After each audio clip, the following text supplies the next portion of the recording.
exit interviews.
I just work here. I mean, I just volunteer here. Oh, I mean, I'm just.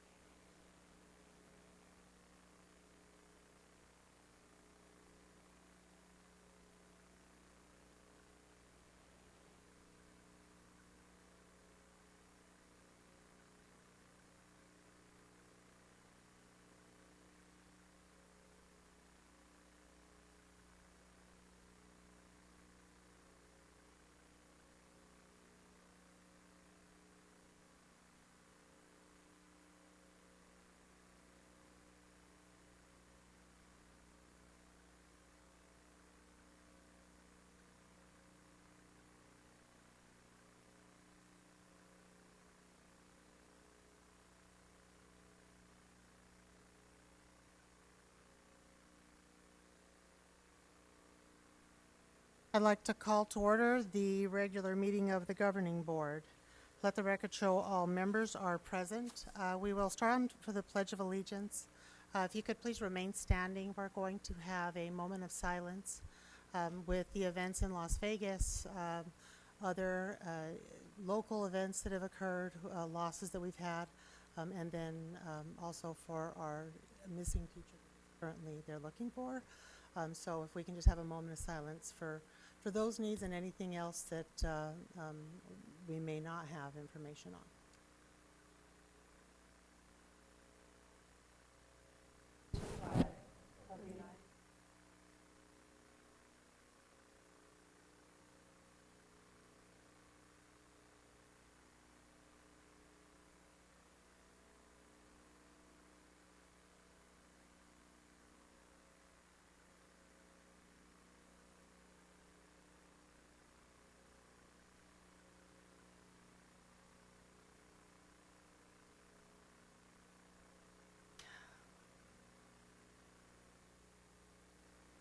Can I get a motion to adopt the agenda?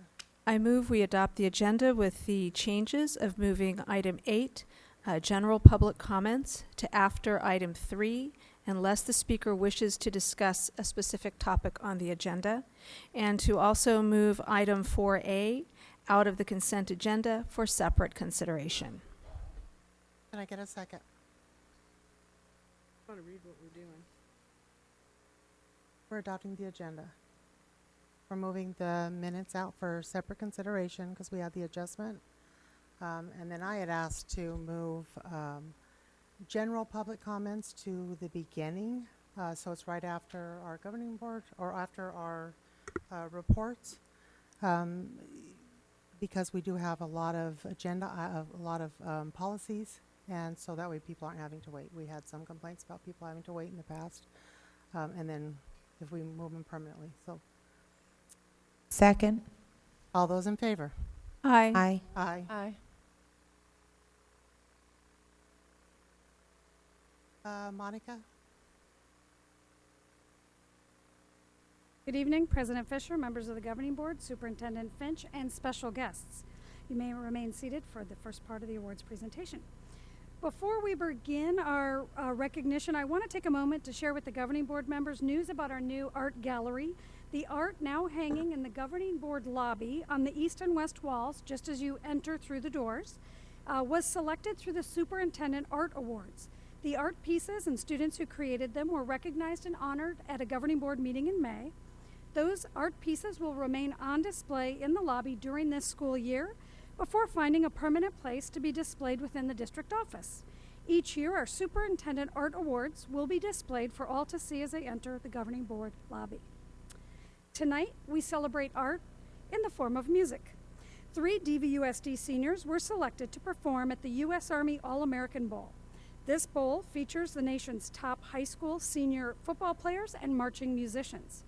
Students selected as one of 125 U.S. Army All-American Marching Band members receive an all-expense-paid trip to San Antonio, Texas, to work with the All-American Band staff and to march in the halftime performance of the All-American Bowl at the Alamo Dome on January 6th. Students must be nominated by their band director and submit applications. Selected this year from Deer Valley High School, Tanner Bayless, who is an aspiring composer and is heavily involved in marching band, wind ensemble, and multiple other music groups and ensembles outside of school. Tanner has voluntarily entertained at several district events. Music is his passion, and he hopes to make it his career. From Mountain Ridge High School, Jada Cox, who is an outstanding student and an extremely talented performer. Her natural ability to positively lead her peers in both the color guard and choir programs at Mountain Ridge make her a true asset to the team, and they couldn't be more proud to have her represent her school and our district. And Max Stauffer, who is an all-region musician who has been a part of several area and state festivals on drum set, as well as many solo and small ensemble competitions as a percussionist. He plans to study engineering in college and pursue a career as an officer in the armed forces. Each student recorded an audition tape, and we have a brief clip.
Congratulations to our U.S. Army All-American Marching Band members, Taylor Bayless,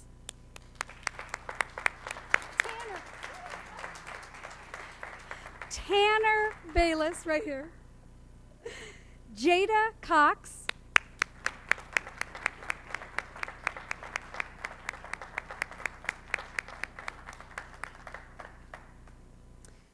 and Max Stauffer.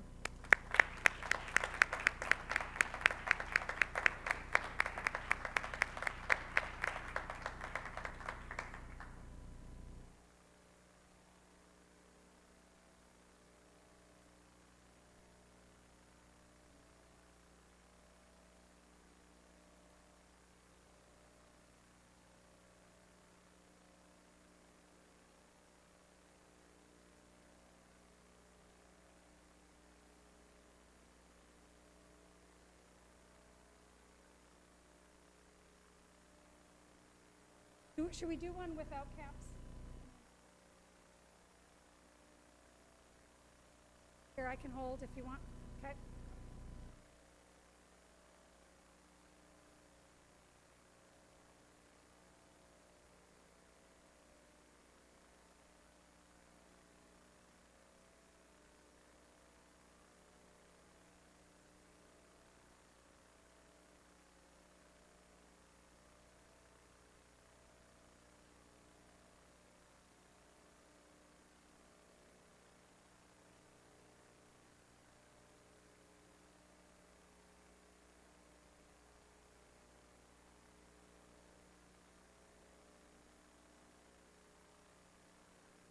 Yeah, yeah, I'm realizing that now.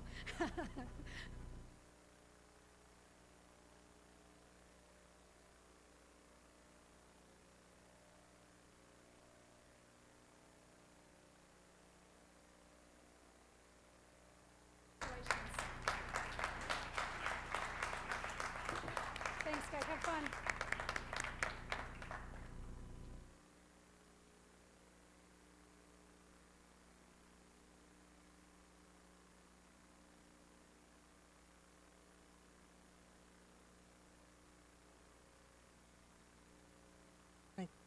Give them a second to go ahead and escape. Can we have one more round of applause for our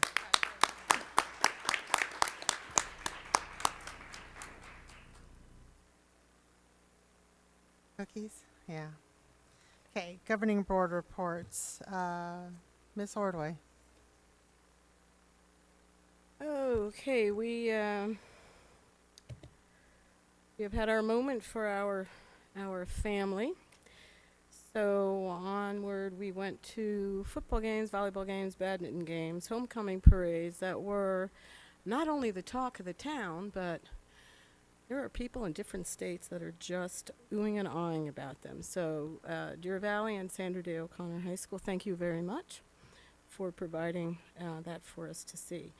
One of the more beautiful parts, I think, or most beautiful parts, is that we include our feeder schools that line the streets and are all happy, and they get to see who they get to be, and then our high schoolers get to turn their clock back and see who they used to be. So it's nice.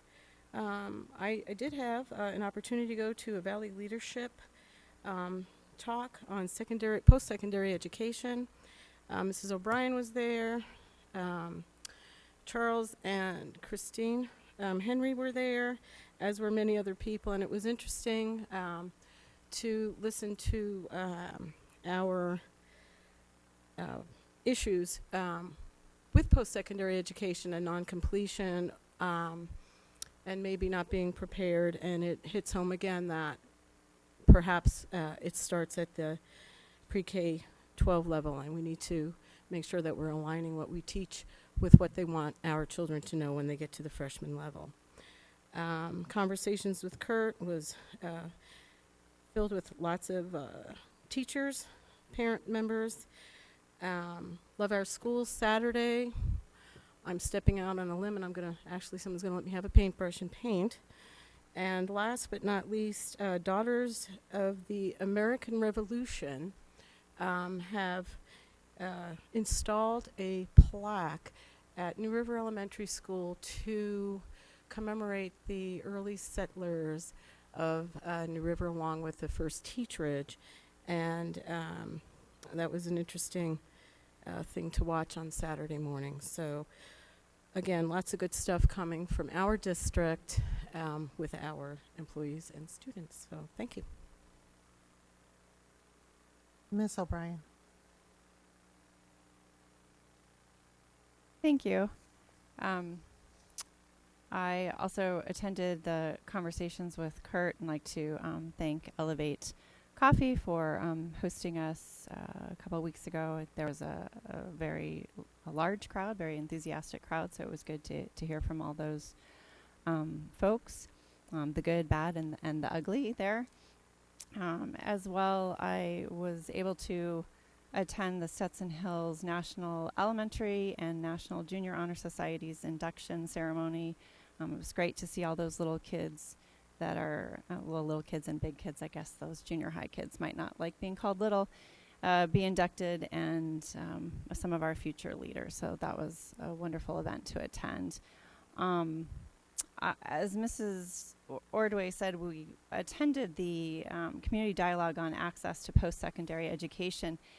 And one of the most intriguing things that they talked about was voter turnout, and how that 75% of the last voter turnout was white, and 50% of them were over 50. And when I think about these statistics, I'm pretty sure that that is not reflective of the makeup of our community in Arizona. So I would encourage our community members that if you're not registered to vote, please register to vote. And if you are registered to vote, please exercise your right to vote so that we, all of our voices are heard. That was just really profound to me that was not representative of our state. I also had the opportunity to attend a candidate forum for the Republican Arizona Superintendent of Public Instruction candidates. Mrs. Fisher was also in attendance. There are 5 candidates for that position. It was a very interesting. It was a panel. It wasn't so much a debate. So they answered questions that were asked. They did not go back and forth. So I think that was very informative. And then one other thing I would like to mention is that today was the first meeting of the statewide joint legislative ad hoc committee on juvenile justice.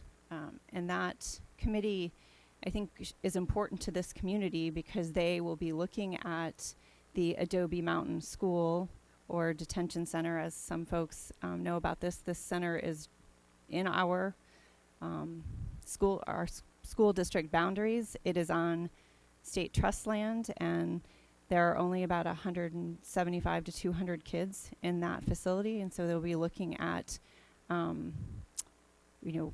what we do with those kiddos and potentially that facility in the long term, which would be, I think, really important to Deer Valley Unified School Districts and its community members. So I would encourage folks to attend those meetings or send in comments if they can. The next meeting is on October 23rd.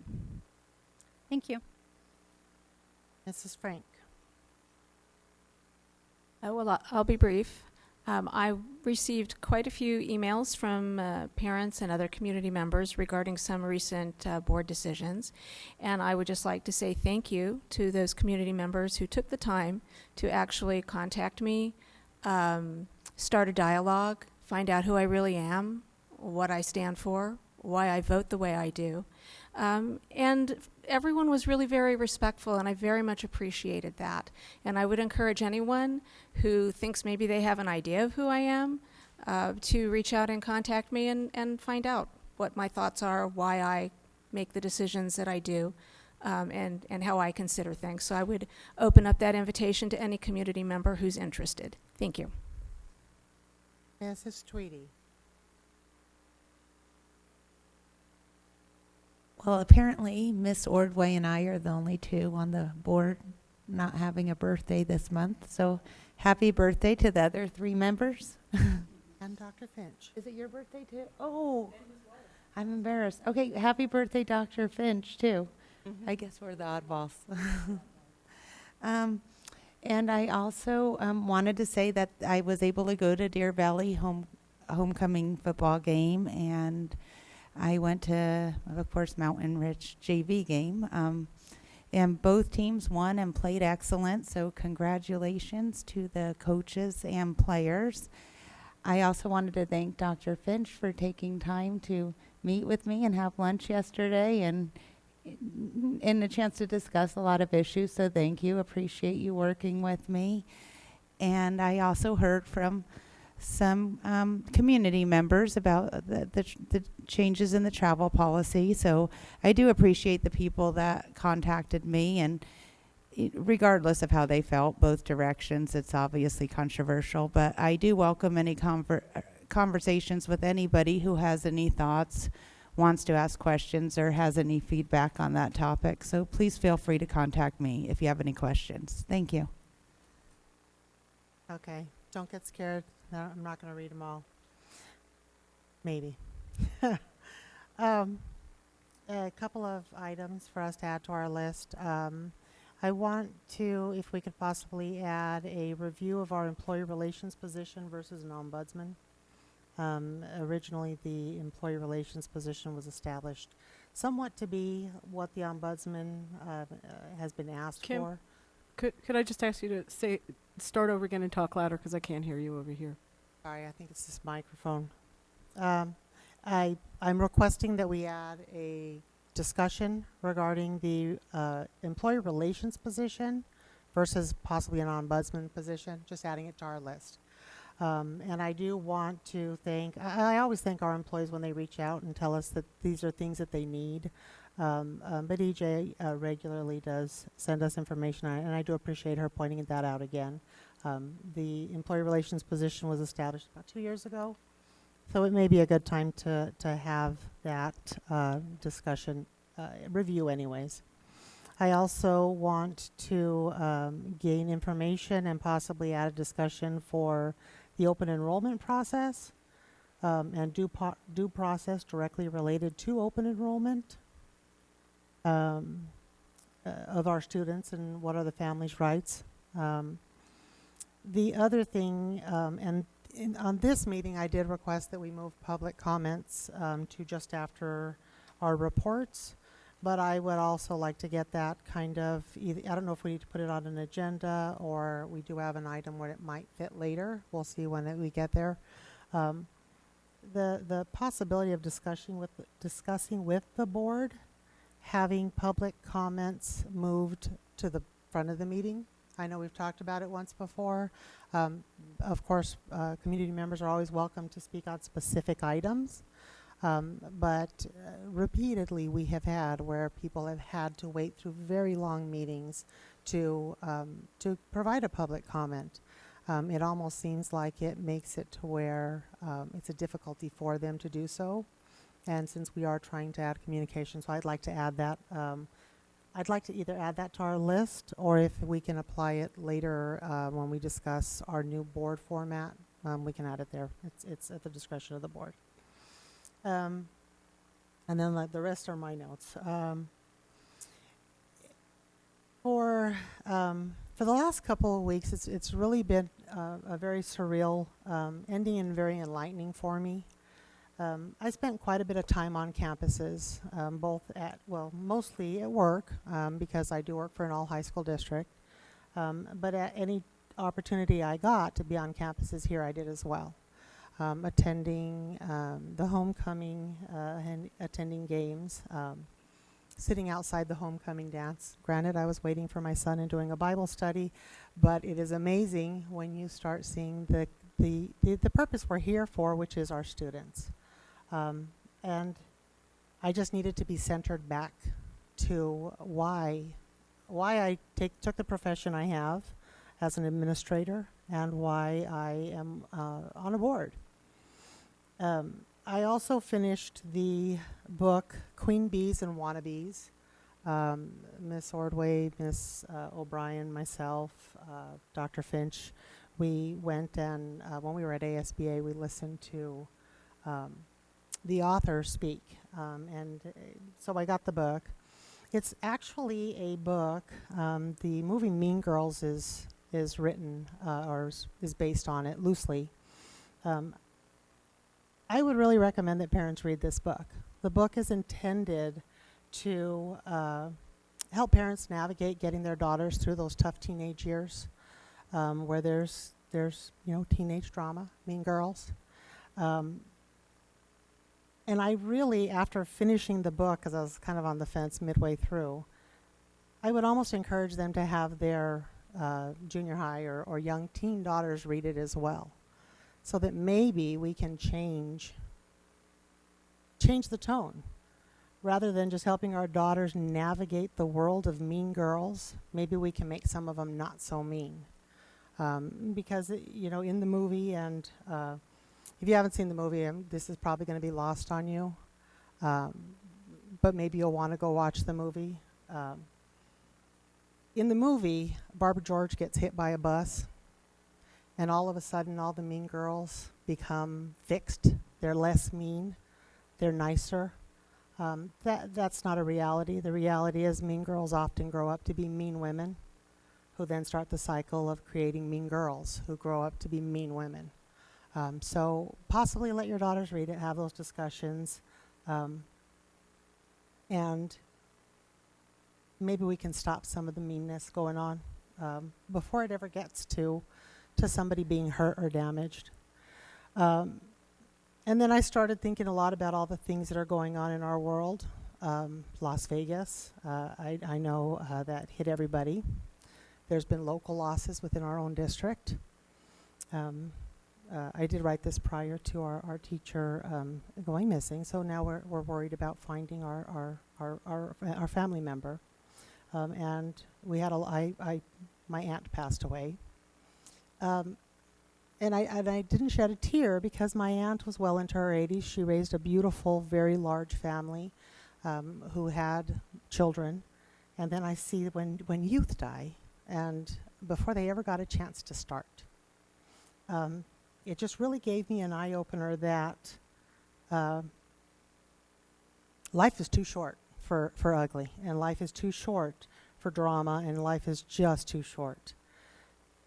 Whether the individuals on this board are an administrator, whether they're a teacher, whether they're a business person or freelance, the one thing that is consistent is we're all parents, and we are all here, or should all be here, for our kids. We may have to make decisions that nobody agrees with, that some of us agree with or don't agree with, but they are ours to make, and we need to make them to our convictions. So I just want to give kudos to my fellow board members for making the hard decisions. Even if someone doesn't like your decision, I will do the same. But at the end of the day, find a moment in a school or a moment with a child and see why. Because my time on campus in the last few weeks has just really, it centered me back. I had a year off campus, and this year I'm on campus nonstop, and there's a purpose for what we do, even if it doesn't always feel like it. Okay, that's it for me. Dr. Finch. And Ms. Ordway mentioned Love Our Schools Day. That is the 14th. That's a Saturday. And I'll have Gail fill you in on a little bit more of the details. But I plan to zoom around to some schools and get some pictures and put them on Twitter and get our Twitter nation started. What's that? You gonna out-tweet me? I also, on the 17th, which is Tuesday, this little reminder that the Marching Band Festival is at Deer Valley.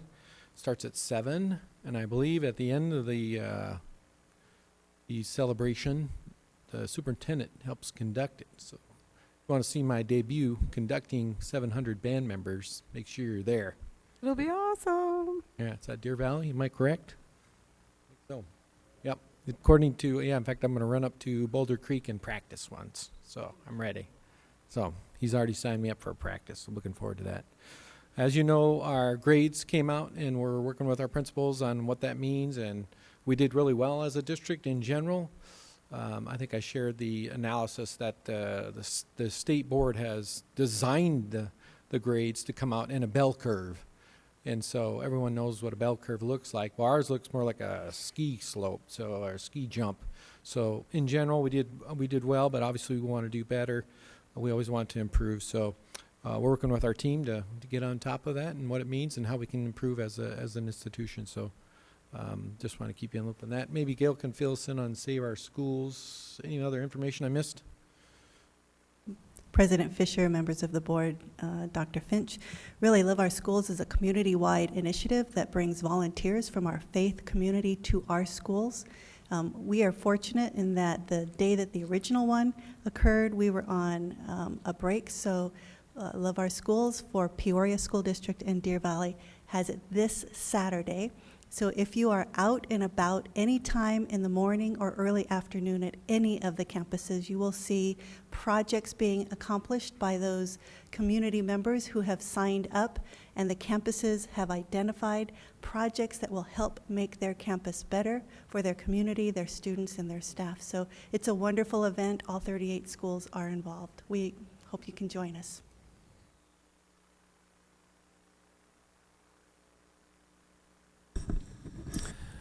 President Fisher, members of the board, Dr. Finch, we have 3 reports to share with you tonight, starting with the student enrollment report through the 35th day, showing a 0.5% or 187 students fewer comparing to the same date or same point in time a year ago.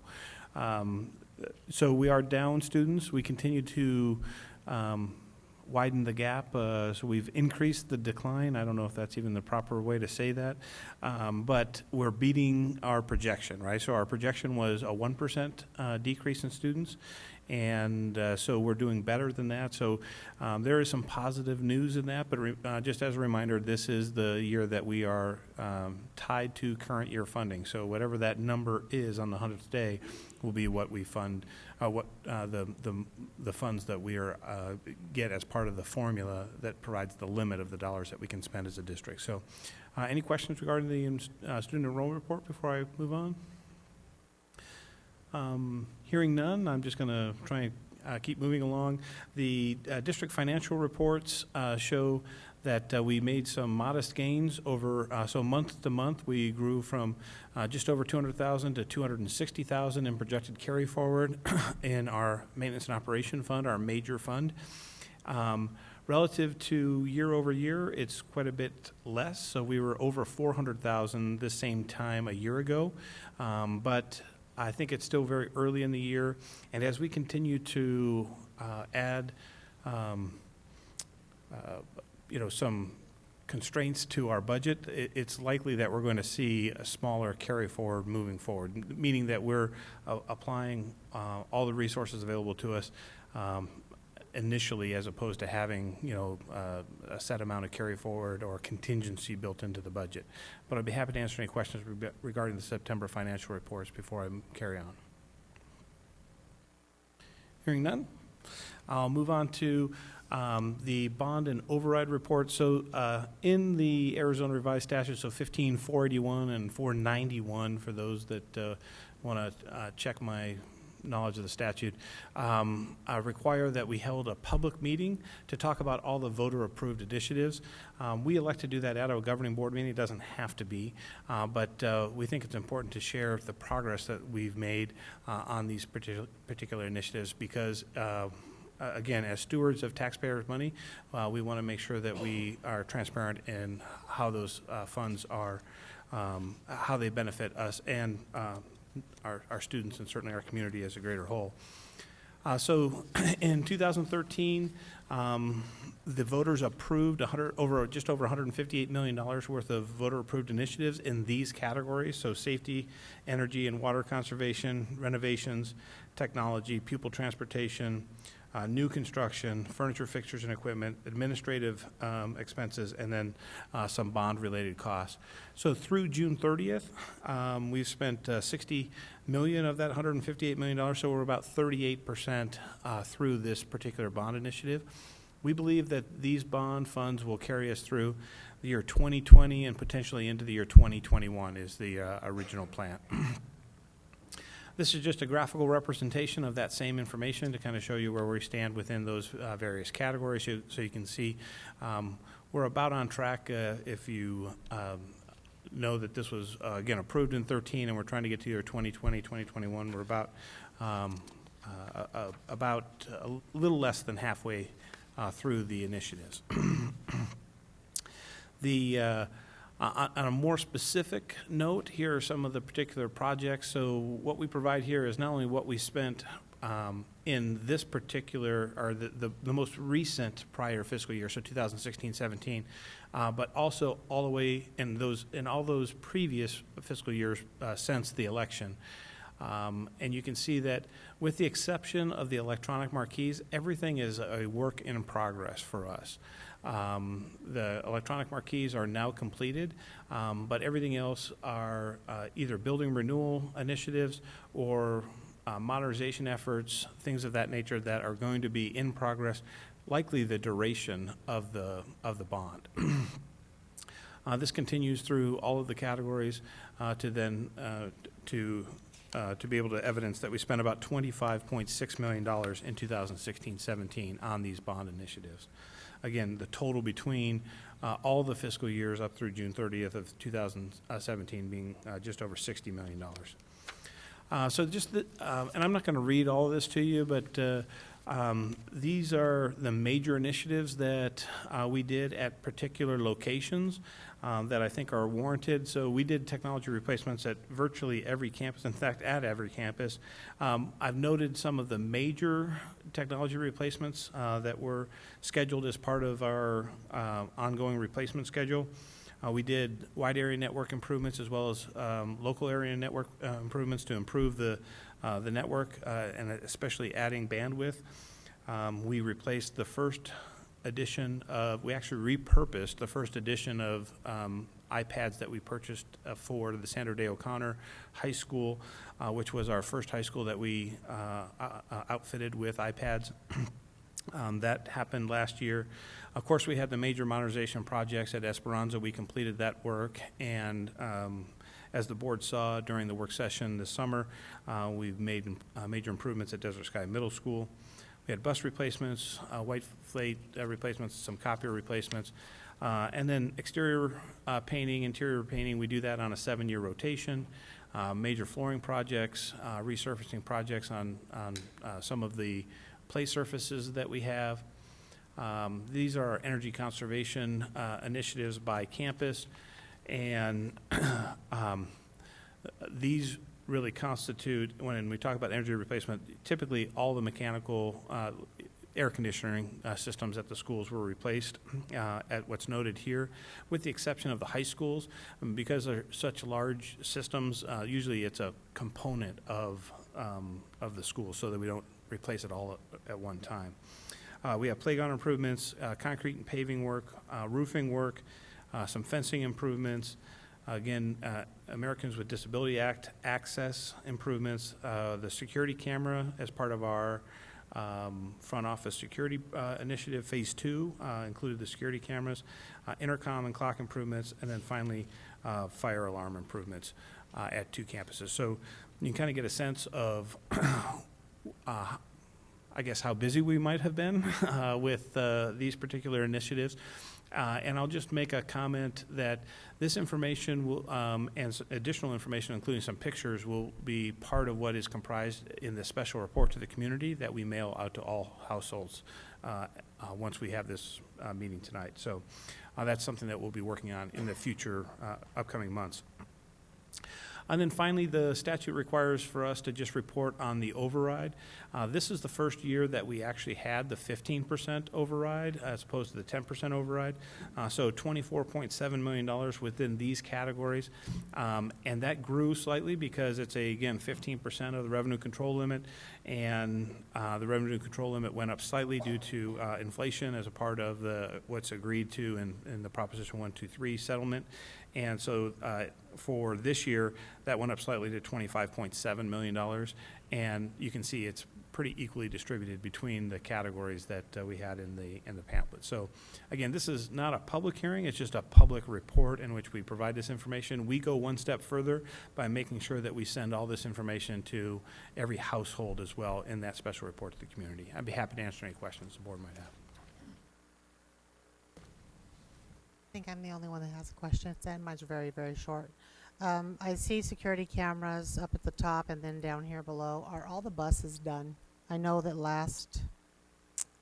I want to say not this summer, but last summer they were in progress, but there were still a set of buses that had not had the cameras done on them.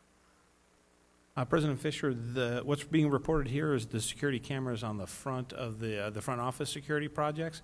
I'd have to find out for certain. I know that I want to say yes, but I don't want to say definitively without checking, and I'll make sure that I provide that information. Can you just let us know on a Friday update? I'm just curious because I know that we had need of one and it wasn't, and I just want to make sure that it is now. Certainly. Thank you. And our next one is data analysis and organizational improvement. Scott. Good evening, President Fisher, members of the Governing Board. It is my pleasure to give a quick report on our AF letter grades. The AF letter grades, as you know, came out a couple weeks ago and were embargoed, and then I'm going to still define them as being unembargoed on Monday, although stuff did leak a little early over the weekend on Friday evening. But real quick, as we know, AF letter grades go A, B, C, D, and F.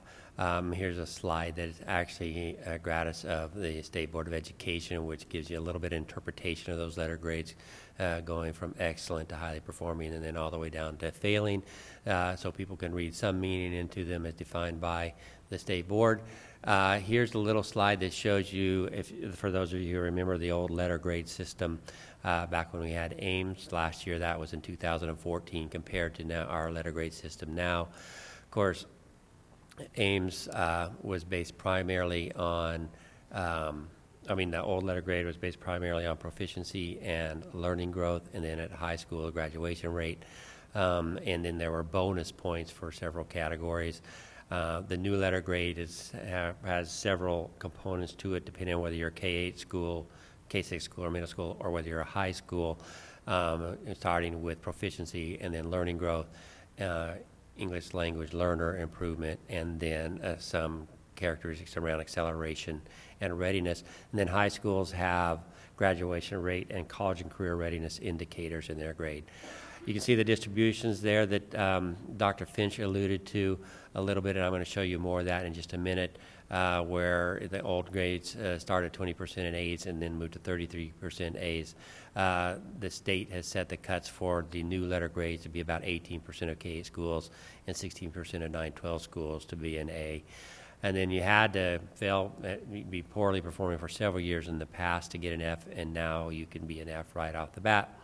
And there was always an interpretation kind of glitch in the old letter grades where you could get 140 points, so you had to know where the cuts are. It was 120 to 140 at the last time we did it. Now the letter grades are, sum up to 100 points with a couple of bonus points, but basically 100 points unless you do not have English language learners, and then it's based on 90 points, or you don't have some of the other indicators. But basically the way we're viewing it is it's a clean slate now, so old letter grades are, kind of not impacting us anymore. We're starting with this new system in 2017. I have 3 slides here that follow that are kind of different ways of viewing the structure of the letter grades. It's kind of like pick the one that you like best, when you see kind of all the components around that little A with a circle on it. On this slide here, you have it in bar charts. I'm going to jump to my favorite version of it, because I created it. It just shows you on the far left-hand side kind of the big categories, and as I mentioned, proficiency growth, EL students, acceleration readiness for K-8 schools, and then graduation rate and college and career readiness for high schools. And then you can see the weights and especially as the weights change as you go from K to high school. The biggest difference being the weight on growth. Growth was very heavily weighted for K-8 schools, as you know, and then became a smaller portion for high school. And so the relative rate of proficiency then is higher than relative to growth. And then, of course, you add the graduation, the kind of the high school, college, and career readiness indicators of graduation and the other readiness indicators. So you also see in this chart that all of the indicators for the K-8 school at the time, one of them has changed, but required the students to be full academic year students in order to be counted and calculated in that. So that's the basic structure shown in like 3 different ways. So here's the bottom line. I guess I didn't do a drum roll, but you can see the distribution of our schools for K-6K in middle school. You see 13 A's and 14 B's, 4 C's, and 1 D. This is the first D that we received as a district. So we got that on our radar screen, and then you can see the high schools with 4 B's and 1 C. Then on the right-hand side, I've just broken it out by percentages. So I'm going to focus on the far right-hand column, which shows 84% of our schools were either A's or B's, and then we have the other 16 to 17%, depending on rounding, getting C and D. One thing to note is there is no overall district letter grade this year, and right now they don't think there will be one next year either. They're still working on the business rules for a district level letter grade, and want to see kind of how the school level letter grades rules kind of get tweaked and get panned out before they figure out how to combine, especially unified districts that have both K-8 and high schools before they do a district letter grade. So that's the word right now, with no promise whether they'll have them next year or not. I don't think they will. So I took a little different view, kind of Dr. Finch's point when he gave his update. Now you see the same chart as you saw earlier on the previous page at the top here with our total Deer Valley grades, 35%, 49%, 14, and 3%. And you also see the distribution, the state from ADE says exists for K-8 and high schools. So I graphed this out, and you can see the graph. You can see the bottom graph in blue, the state distributions of A through F, kind of approaching a normal curve, as Dr. Finch alluded to, and you can see the right skewness of our schools, or the what do you call it, a ski slope? The ski slope for Deer Valley. So that's based on AZ Merit 2017 data. So my thought was, well, what did it look like in the past? And so I added the 2014 letter grades and the graphs for those letter grades. And you can see, while they're both skewed maybe a little more right, there's still a very similar trend. So I think we're in about the same spot relative to the whole state. I can't make any statements relative to peer districts and contiguous districts and districts we benchmark against yet, but we'll get those soon, especially as those are now all posted. At least the grade is. The components aren't known yet, but we'll get that all out and figured out as we move forward. So here's what everybody's waiting for, probably to some degree. If they don't already know, probably everybody already knows, but here's the letter grade for all of our schools, just simply presented in alphabetical order. Not going to spend a whole lot of time here. If you have a school you want to find it, and you can see the letter grade. That represents the distribution, which I showed you earlier. I have a couple of highlights probably I would like to show. I'd like to show the proficiency points earned by school. So these are the points just for the 30% for K-8 schools and high schools. So this is out of 30 points for both groups. And the shout outs would go to the schools that I think did a pretty good job. I think 30 out of 30 is all right. For our Legend Springs school, so there's a good shout out right there. And then we had a couple of other schools that were really, really close. Sonora Foothills at 29.8, and a couple schools with 28 of those proficiency points. So a shout out to Las Brisas, Diamond Canyon, and Sonora Foothills also. So that's the proficiency points. If you remember the next category, it was growth points. Growth points, you have to be a little careful as you look at this. If you remember, there were 50 growth points for K-8 schools and 20 for high schools. So you see a high school on here. You want to remember that's out of 20. My shout outs here go to Village Meadows, who had 47.5 of those 50 points. It was the highest growth points in the district. And right behind them, was Constitution at 46.1, and again Sonora Foothills. So Sonora Foothills killed it in both proficiency and growth points. And then finally, I want to show the total points earned by schools, and I also show down here in the bottom right-hand corner the cuts for both K-8 schools and high schools. So it took 86 points to get an A in either case, and then the distributions changed slightly. But if you look at the total points earned here, and this is huge to me, Sonora Foothills 95 out of those 100 points was an awesome result. And then the close followers were 3 schools with 91 points. And you get to, I like it when I get to shout out different schools on the different charts. So I got Arrowhead, Copper Creek, and Norterra Canyon now coming in here, which is great kudos to those schools. To follow already out to principals as of today is a set of, I'm not going to go through the detail on these slides. I just wanted to let you know what's going out to schools. They're getting a breakdown of their letter grade, both the total points and how individual categories scored, and then what the overall points were, and then of course a letter grade again. So they get this summary page. They also get a page that talks about how their different components broke out. So here you get the proficiency page for ELA, math, and science. Science proficiency was included this year, although probably coming out based on federal legislation.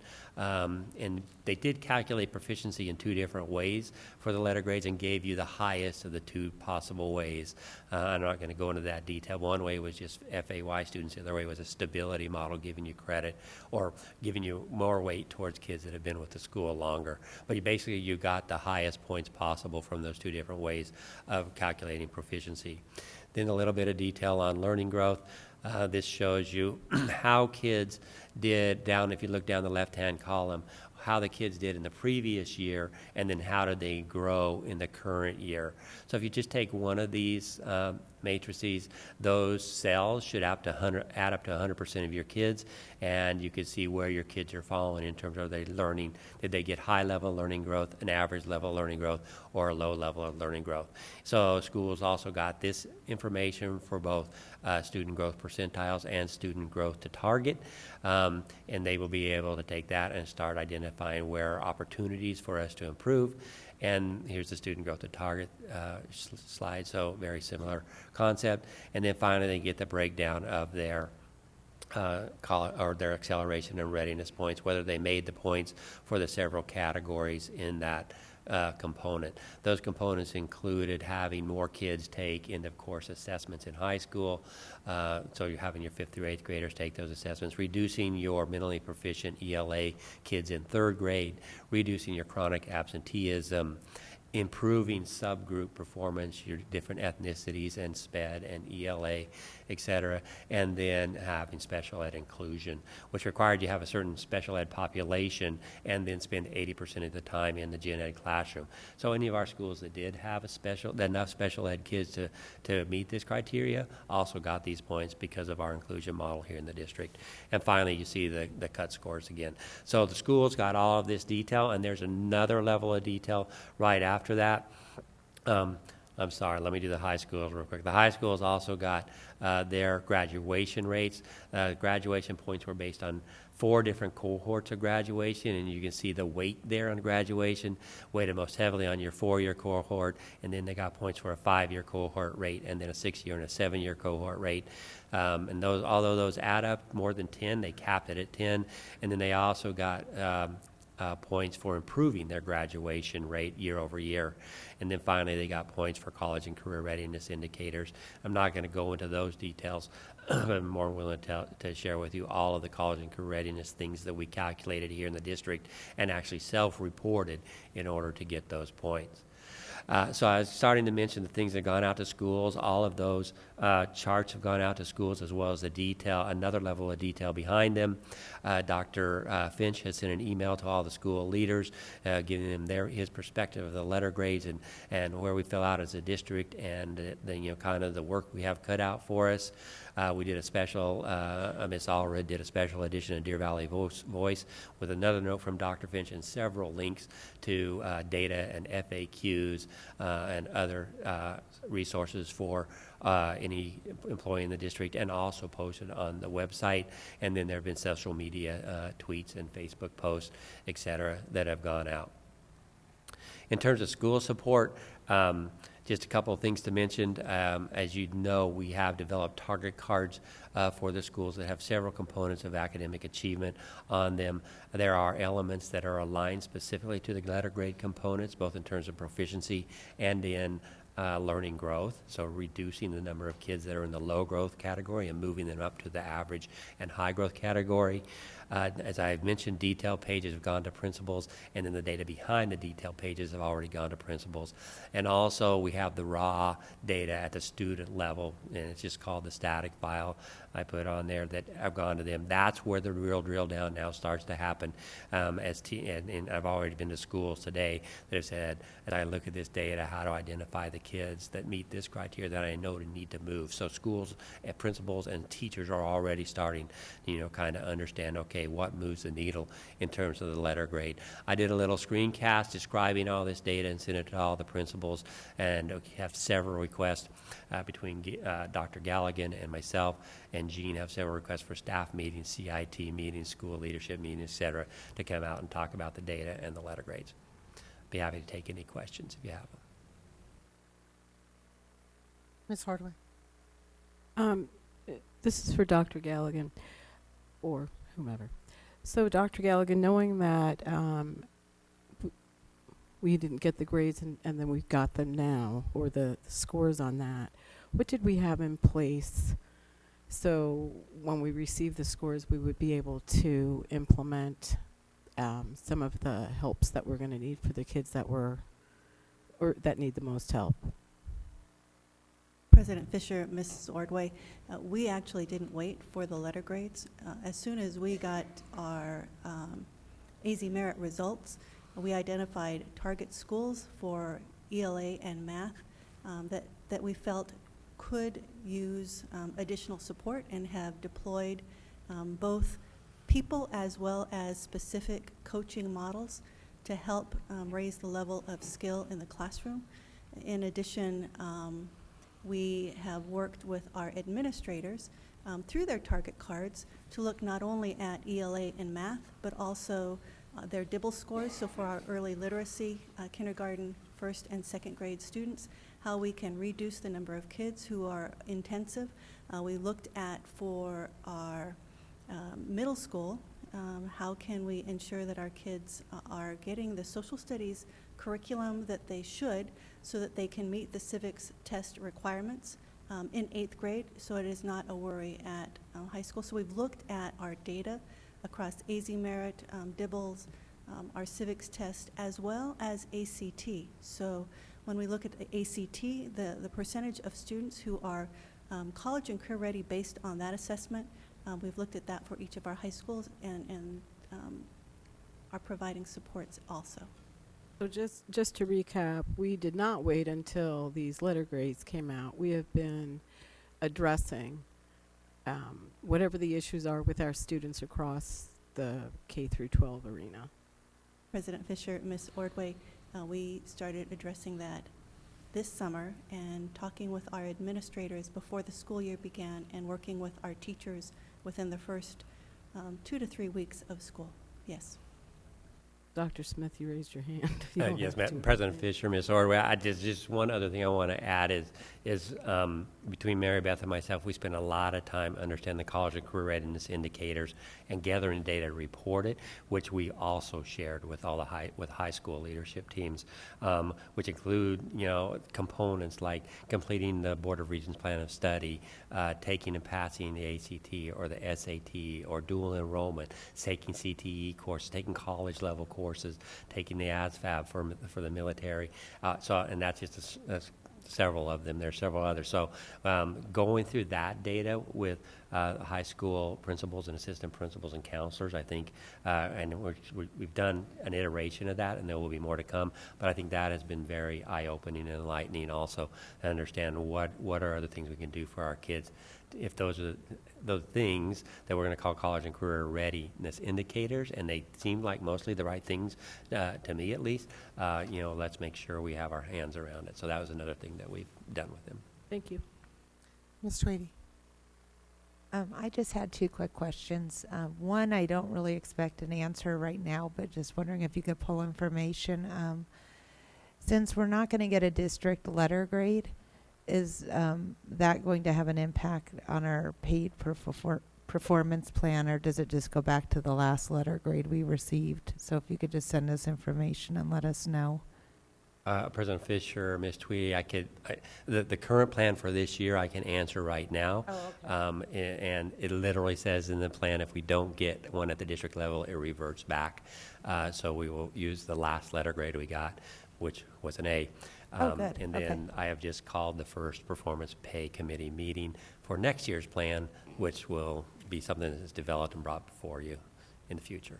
Oh, well, that's good news. And then the next thing, could you just go back to the high school graduation rates? I didn't understand that slide. It just was a lot, and I didn't. All right. So basically, the graduation rate on the left. So there's two components. Each component, or each component's worth 10 points, so a total of 20. The first component is the actual rate of graduation. So they take expected to graduate in 4 years, so they calculate a 4-year graduation rate. And if it's, and then if they also take, well, what if we graduate kids within 5 years? And then they also give you credit if you graduated within 6 years or with or within 7 years. Okay, so each of those rates, depending on the rate, you can get a proportion of the points, and you can see the weights 5, 4, 2.5, and 0.5 for the different cohorts graduating, and you multiply the rate times those points, and so you get a certain number of points. You add them all up, potential 10 points. Actually, there's a potential more than 10, but they cap it at 10. The other component is improving your high school graduation rate, just your 4-year rate, year over year. And so it's kind of weird, so that's a good question. If you improved your high school rate by more than 2 percentage points, you get 10 points. If you were between -2 and +2 against last year, you get 5 points. If you were dropped by 2 or more points, you got 0 points. So there's a change in graduation rate and the rolled up cohort graduation rate.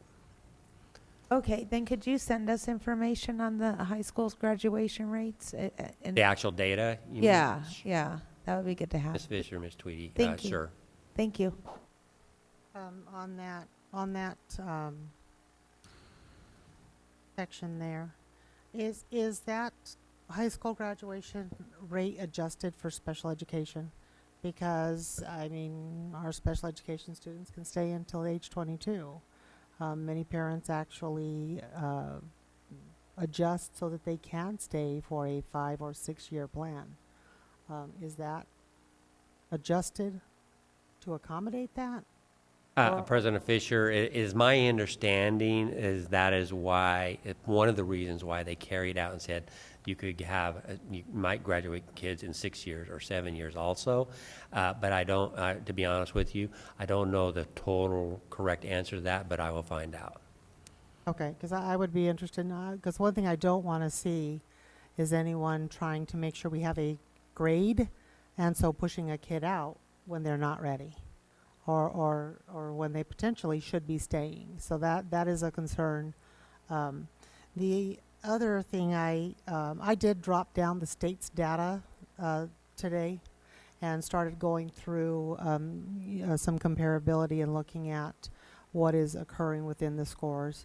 Kind of seeing that some of our scores that are schools that actually had a higher point value and a lower grade, and then realizing that it's based on the 100 versus the 90, because your grade is not based on your score.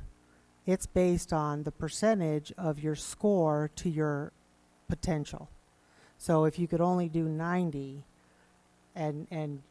so it's based on 90. If it's on 100, it's based on 100. And looking at that, specifically, I filtered to take our schools and then a few comparable districts momentarily, and then I took them out and just looked at ours. I would really be interested to see if we removed the components that would require ELL, because that requires the higher level, but then it also gives us the ability to gain the higher.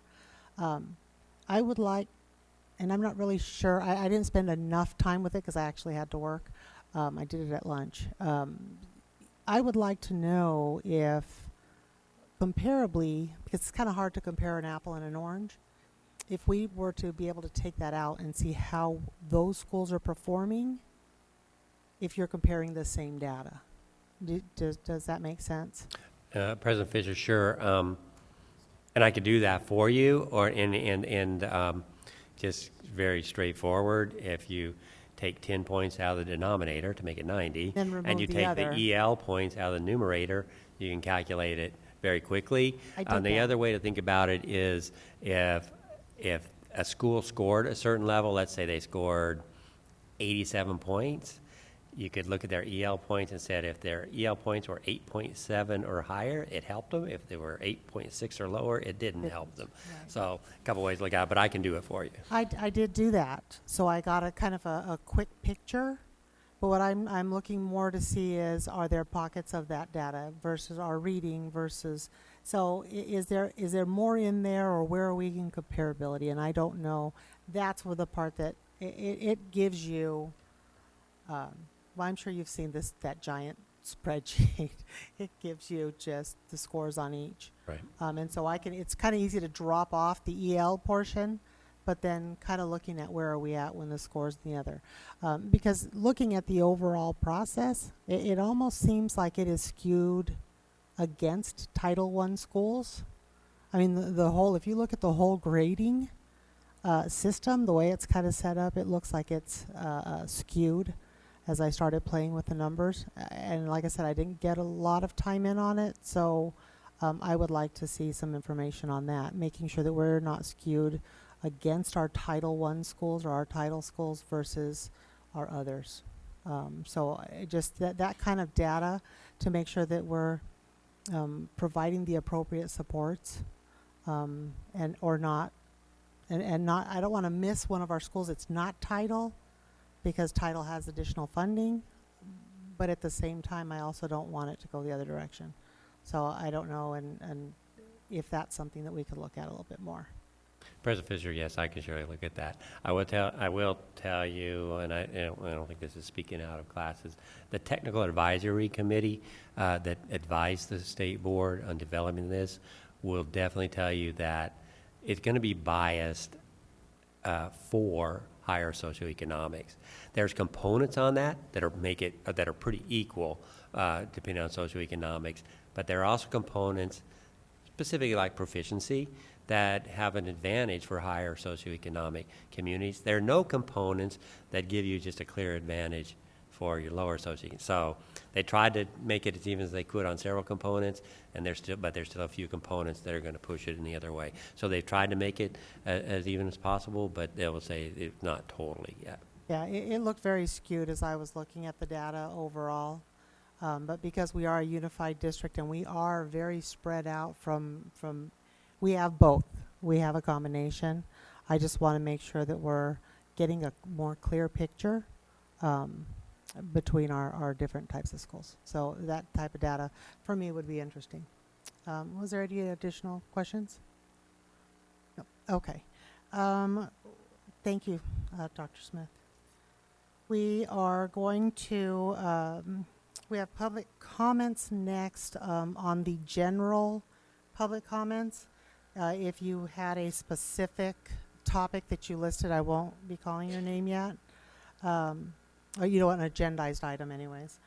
So I have, if you could all just kind of line up. I have a Maria Griffin, Dr. Althea Allen, Julie Reed, and Shari Patina. And if you could go ahead and read the admonishment. The board invites public comment on the district's business in general and on any agenda item in specific. All speakers must observe the rules of decorum. Speakers must fill out a card listing name, address, and topic and hand it to the board secretary prior to the president calling the meeting to order. Speakers must make their comments in no more than 3 minutes. If necessary to accommodate all speakers within the 30-minute overall limit, the board president may shorten each speaker's time. Constructive criticism is in order.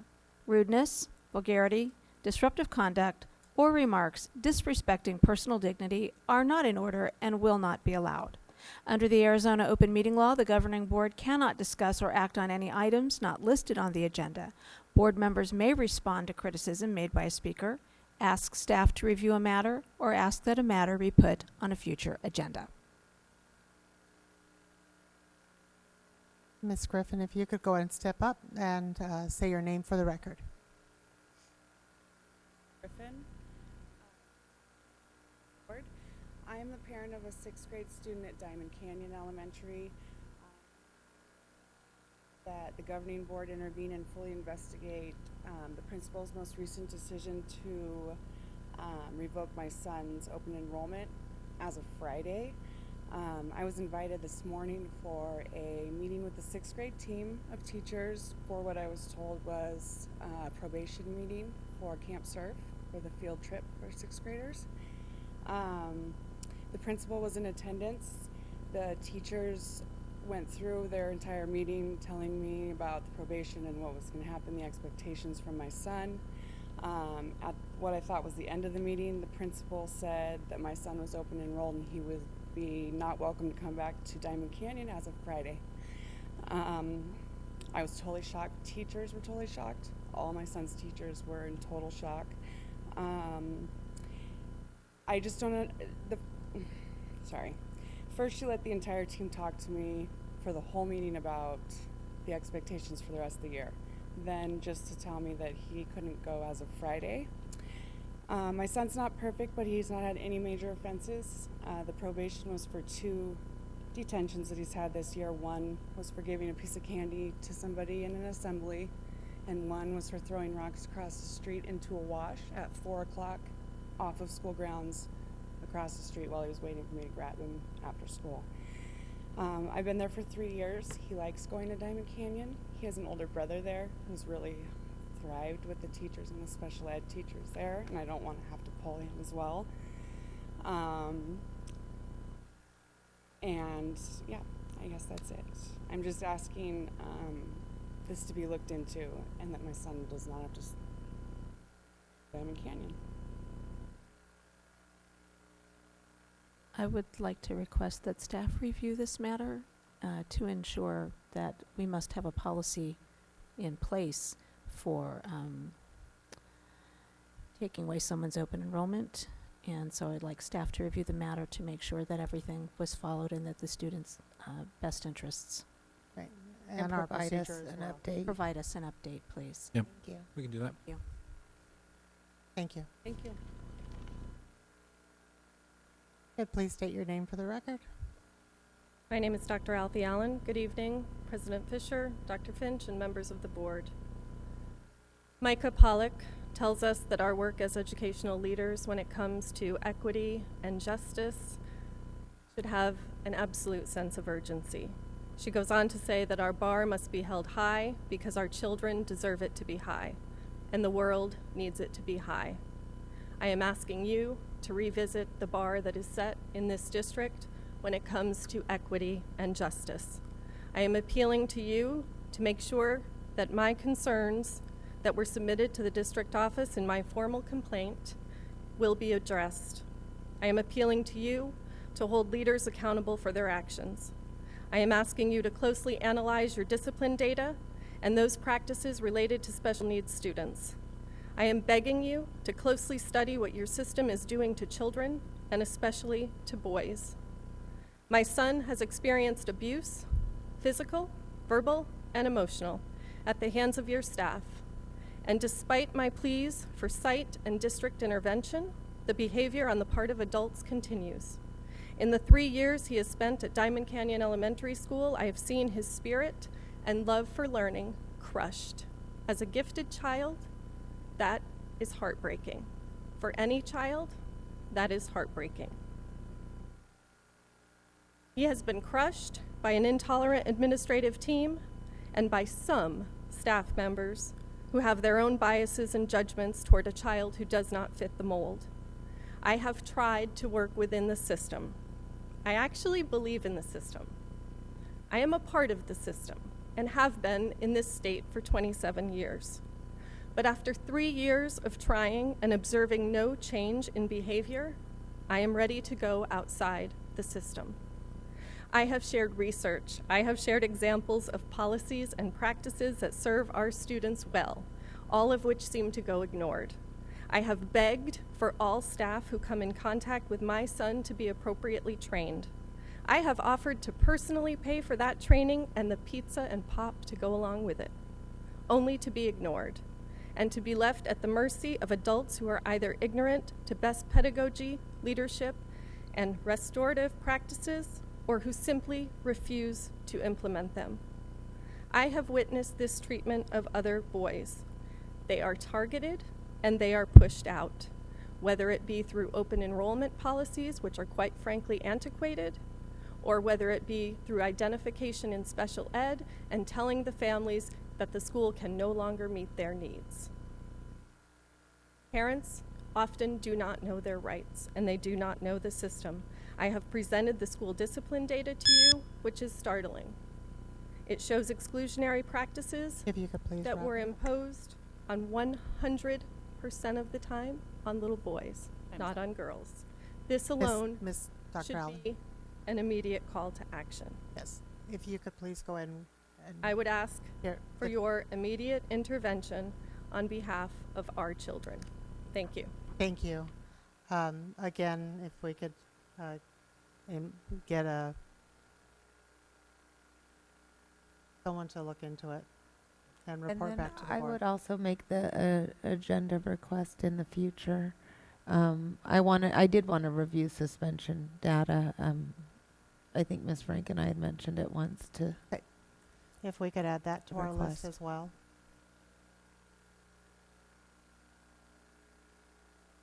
Mrs. Fisher, could Mrs. Tweedy please repeat her request? I apologize. I just wanted to review our suspension data at a future meeting. And then I would like to add that we look at male versus female and see if there's a disproportionate difference between the two. Julie Reed.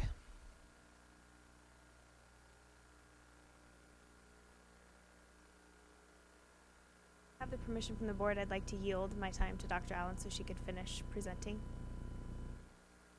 I have no objection if the remainder of the board doesn't. It's not customarily done. However, yeah.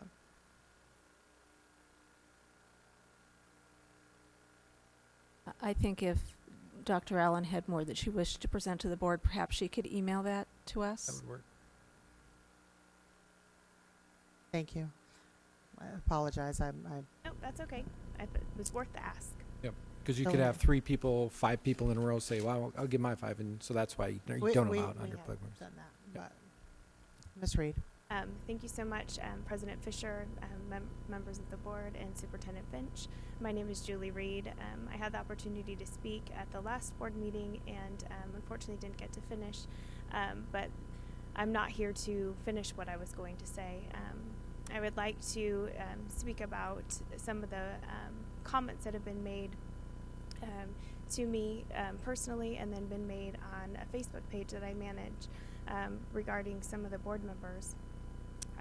I'm very disheartened to have been put in a negative light by saying that the things that I wanted to say last week were because of a political moment that I somehow might be having, or that I wanted to be politically correct. And being a member of the community and a parent in the district and also a community advocate for our North Phoenix community, I would say that what I've done over the last 14 months has been nothing to do with me having a political agenda or trying to run for an office.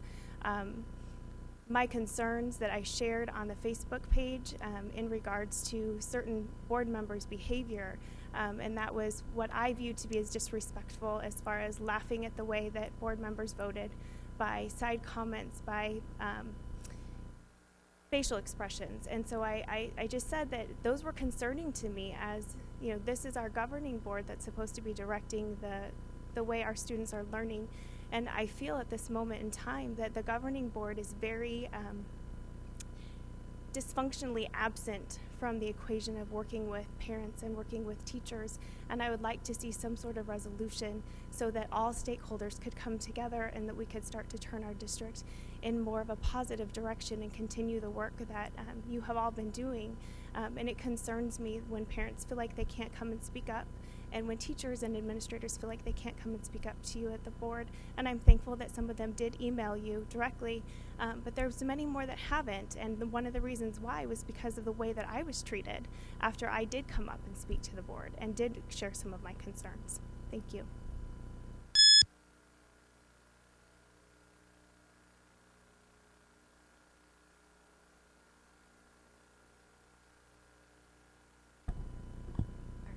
My name is Sherry Patinella, and I am actually going to be political, but not for a race, because I want to speak about SB 305. Both of my children went through the Deer Valley School District. For the most part, got great educations. I think math could use a little help, but that's another topic. My kids went to Mirage, Stetson Hills, and Sandra Day O'Connor. And Jenny, my daughter, had you at Stepping Stones. Abby. Anyway, sorry.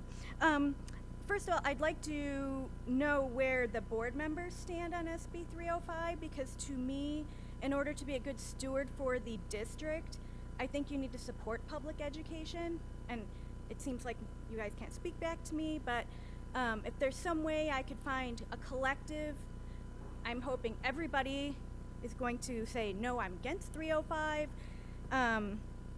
And let's see, I'm going to be out. I was out already collecting signatures before to get it on the ballot.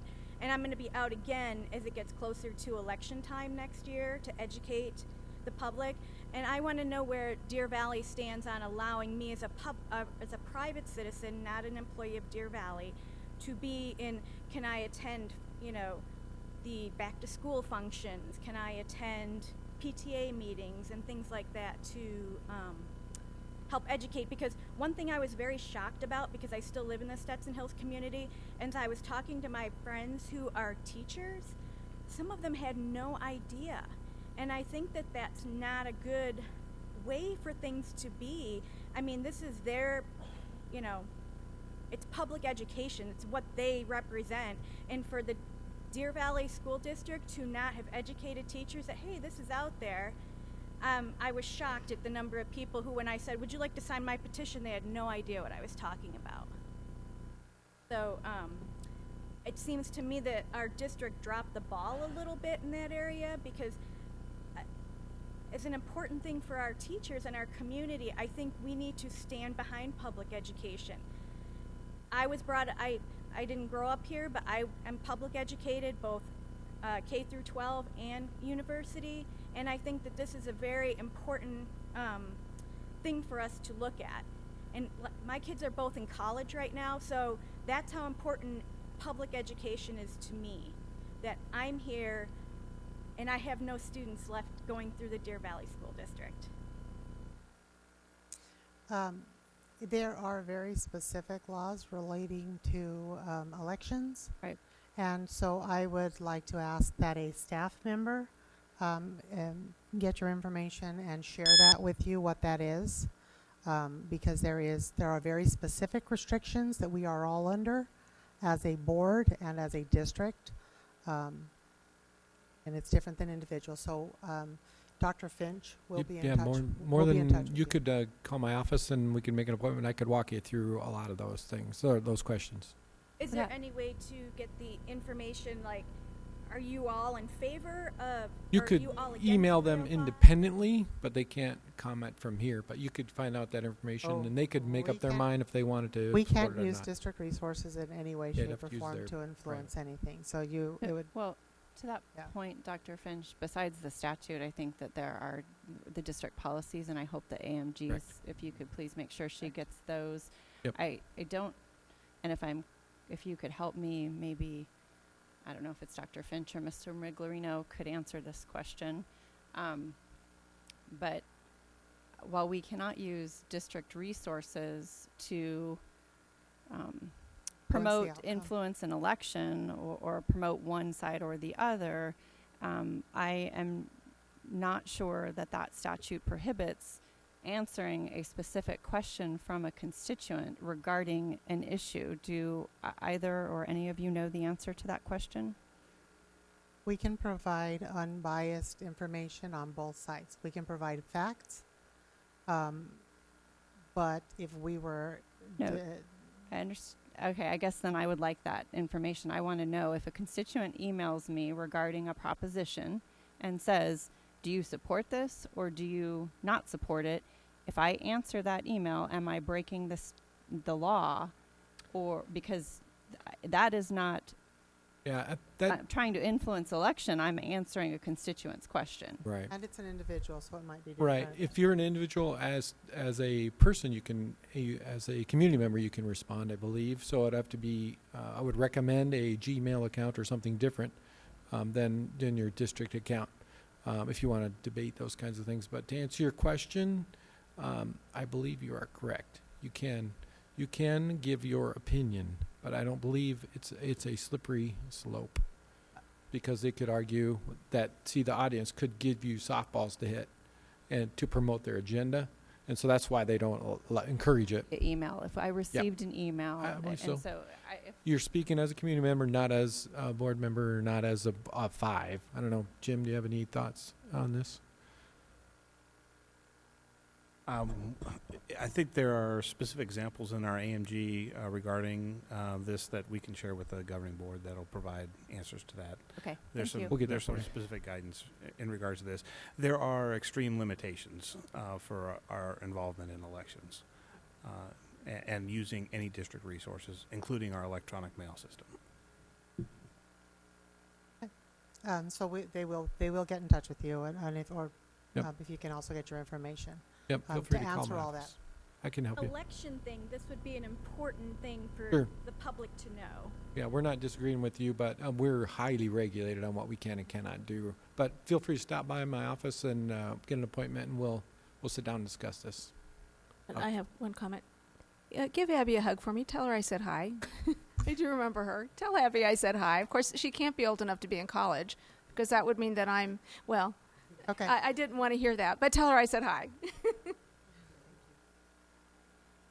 All right, that's the end of our public comments. Let's move on to the consent agenda. I move the governing board approve the minutes for the regular governing board meeting on September 26, 2017. Okay, the reason, can I get a second? Second. Okay, we're doing it a little differently because we're doing just the minutes, but Ms. Tweedy had found a couple of typos that were of significance in the meeting minutes. So she did email Dr. Finch, who then had them corrected and sent us out the adjusted minutes. The changes were, we had a vote that was showing a 3-3, which was a 2-3. And there was, what was the other one? That the sixth silent player? Yeah. That's the ghost board Somebody, member. there's a Dr. ghost Finch player voted. here somewhere. Correct. Yeah, and then there was. It just said public comments in the middle of it. It just looked like we talked up. It's good, right? Yep. Oh, Ms. okay. Ingram So those are the corrected two it. changes. If board members are fine with the changes, we can vote to adopt those minutes, the corrected minutes. All those in favor? Aye. Aye. Aye. Aye. I move that, so we're Just go just ahead. doing the entire, okay. I move the governing board approve the consent agenda. Second. All those in favor? Aye. Aye. Aye. Aye. Okay, moving on to action item 5A. I move the governing board accept the adjustments to the time and schedule of meetings for the 2017-2018 school year as presented. Second. Is there any discussion or any, Ms. Tweedy? When is this starting? I just forgot. November 28th, or November 20, our second November meeting, whatever that is. 2nd November. Oh, Because we have one in October and one in December board meeting. So that's the only one that was in their immediate future where there was 2. But the And- 6:30 will be in all of them. And The- my other question would be then, in the newsletter that Deer Valley sends out, are we going to be communicating this? That's probably a Monica question. Oh, Monica? Correct. Yep. Okay. Awards will be at 6:30 and then the regular meeting at 7. Ms. O'Brien? thank you. Clarification, the award starting at 6:30 will actually start with the first November meeting on November 14th. Is that correct? The modified agenda Second meeting. will start with the second meeting Correct. in November, which is November 28th. But Misspoke. for the you're correct. record, we'll be starting at 6:30 with awards on November 14th. Correct. Okay, Yep, thank you. I get what you're And saying. I have a question. The 6:30 awards and recognitions, is that part of the agenda or not? No. Not based on the structure that we had discussed. The awards would be from 6:30 to 7. The official agenda would begin at 7. So that would What's be the our f- official meeting. So the 6:30 to 7 awards and achievements is a formal, informal meeting that will not have any type of, No pledge. there's no Yeah. preservation There- for it, and we're not going to have, it's just going to be that. Based on what we discussed, it would not be agendized, Right. but it would still have to be posted as a quorum from 6:30 to 7 because we would all be here for an award ceremony. It also may contain presentations or something different that's unusual. Right, It no, doesn't I have to get be an that. award. I'm just Yep. still trying to make sure that our public understands that the actual meeting does not start until 7. that ends. 7 o'clock, correct. Now, and I don't know if you, the rest of the board wants to discuss minutes now as part of this. Do we want to adjust those now, or do we want to have it part of one of our study sessions? Or not minutes, public speaking. Do we want to make any No, I don't adjustments, think or do we we want to can have a meeting because later? To me, it doesn't look as though it's part of this item. Oh, okay. I think we need to discuss it later. That's what I thought too, but I just didn't want to Trying to slip that overstep. in there, right? All righty, so all those in favor? Aye. Aye. Aye. Okay, action item B, employee travel. I move the governing board approves all employee out-of-state travel per governing board policy GCCE Second. by item. Are they being considered? They are being considered by item. Okay, that's not the way Have them it's. by item. Second. Okay. We do have public comments. If Lisa Best and Christy Cooper could come to the podium. We already read it once. Okay. Is this motion just for 5A, or Well, is the motion that was seconded, was the motion made and seconded for the entire list? by item. By So item. we're going to vote by item, is what she motioned. I just wanted to clarify. Right, so it'll Sorry be, if that was not clear. Apologies. No, it was my hearing, I'm sure. okay. Go ahead and state your name for the record. Hi there, my name's Lisa Best. President Fisher, Dr. Finch, members of the board, I'm here to talk about travel, and not only travel, but other expenses such as training. So I've been listening to some of the board meetings, and I'm very concerned about what is being spent on travel. And I think it is very important for teachers to be trained and to go to conferences. But with that said, there's a lot of things that's going on at the district that we're not supporting. So we are asking for an exorbitant amount of money from our parent groups, our booster groups, band alone. If we want instruments or if we want anything, we have to support it. We have to pay for it because there's no budget for it. So we're very, very minimal, as well as minimal things at the schools for the teachers. If they need certain supplies, they're having to pay for it. So I'm concerned that we don't have a certain budget that is set aside for these schools to work with. I do believe that the principals should be able to work with what they have. but I was stunned to see that there were so many people going to one training session to San Diego over a holiday weekend.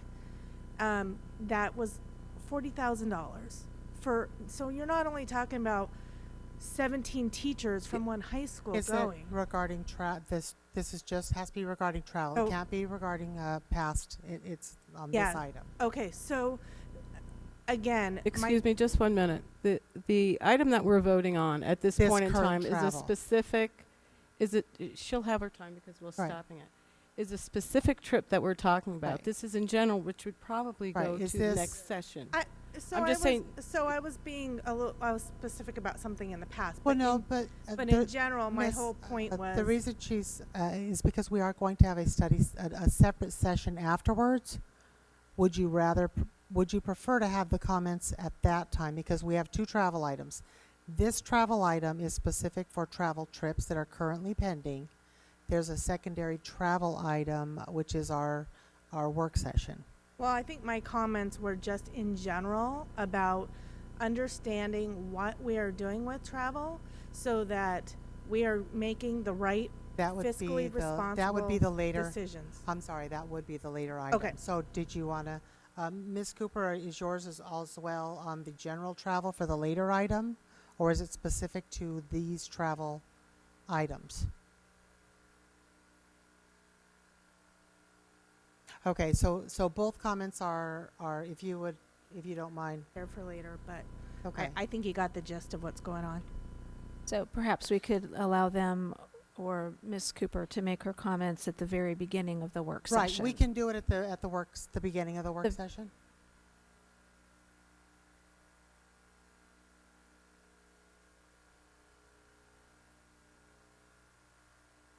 Okay, that's why we were asking the specific items.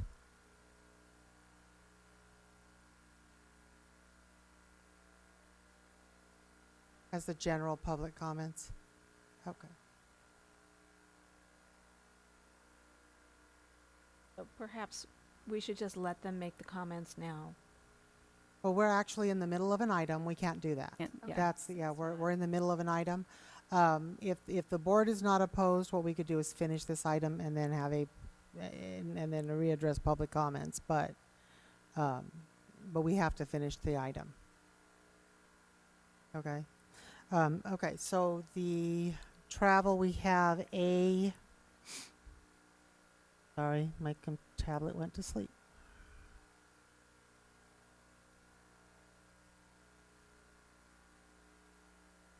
Are you Jen, look? if you Are go you ahead really and look at A, and then Do you want me to read off what it is? Yep. The name of the person? or- no, just the trip, just the Okay. trip. So the trip is for grant recipient for mobile app training with Lenovo and MIT, Raleigh, North Carolina. So trip A, any comments? Just to clarify, this was the employee who had submitted, and due to a clerical error, it did not come before the board in a timely fashion. That's correct. All those in favor? Aye. Aye. Aye. Okay, trip B, College Board's 2017 Chinese Bridge Delegation to develop partnerships to create 11th and 12th grade Mandarin immersion course. any comments? I have a couple of questions, Okay. but I don't know if someone else has a comment that I sort of jumped in. Okay. So I guess my one question is, have we sent employees to the College Board Chinese Bridge Delegation in the past? President Fisher, Ms. Frank, yes, we have, many years since the inclusion of Mandarin in Deer Valley. Okay. And approximately how many Deer Valley employees have received this training? Just an approximate number if you don't, that's fine. I realize I'm putting you on the spot and I apologize President for Fisher, that. Ms. Frank, there were employees who went prior to me being in this position. Okay. I can find that information out and get that to you. I have a follow-up question. Dr. Galligan, and this will probably help you clear it up. We haven't had 11th and 12th grade Mandarin yet, correct? President Fisher, Ms. Ordway, we have had Mandarin courses at high school, but they have not been a Mandarin immersion, which is a very different type of course. Correct. And now that we have our classes moving up from our kindergarten immersion, they are now reaching that level. We are very excited that this year will be in the state of Arizona, the first promoting 8th grade class of Mandarin immersion students. Okay, so this trip is new for all 3 of the employees that are looking to receive this information and instruction. President Fisher, Ms. Ordway, as far as new, it would be new for 2 of them, and for 1 of them, it would be a way to network now for high school immersion and moving Mandarin in that direction. Thank you. Ms. O'Brien. And I want to confirm, Dr. Galligan, that the portion of the trip that our district would be funding would be just the airfare, that all other costs are being funded by the College Board? President Fisher, Ms. O'Brien, that is correct.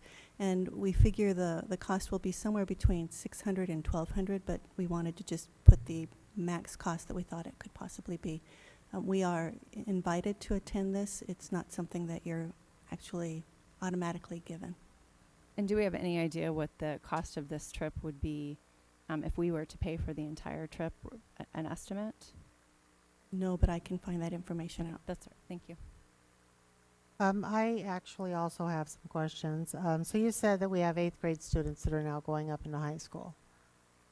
This year will be, President Fisher, our first promoting 8th grade class of immersion students, yes. This trip specifically is for K-12 district administrators, school leaders, and other education decision makers actively seeking to develop new expanded Chinese programs. Selected participants are expected to, it's specific to 11th and 12th grade immersion, so it wouldn't hit our freshmen. The other, so I'm kind of curious as to why we're doing it now, because it will,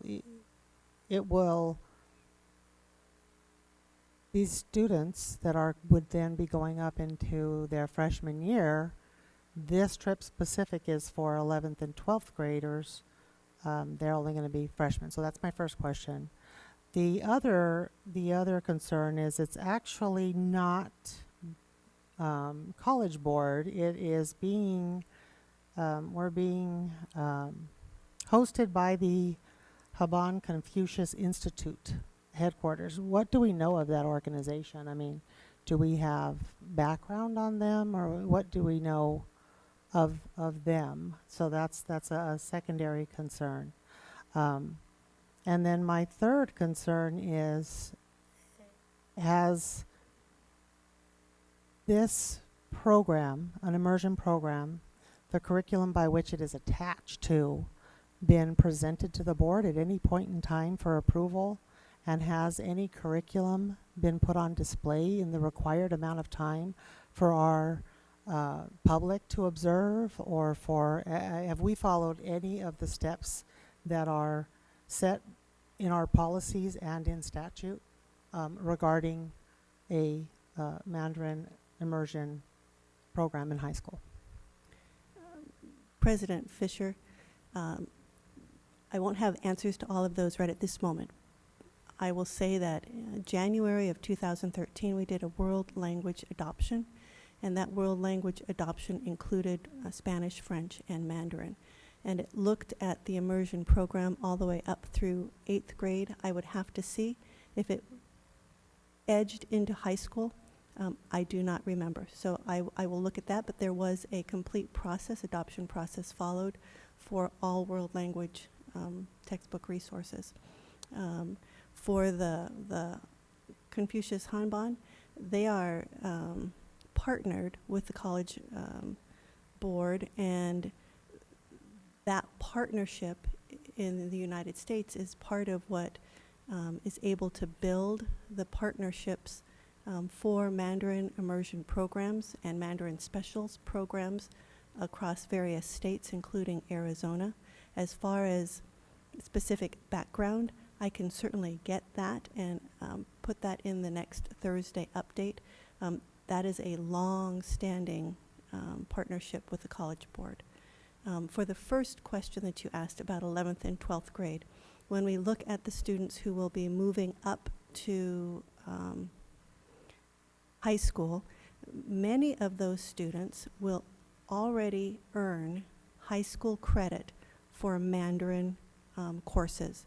And so many of those students will actually be moving into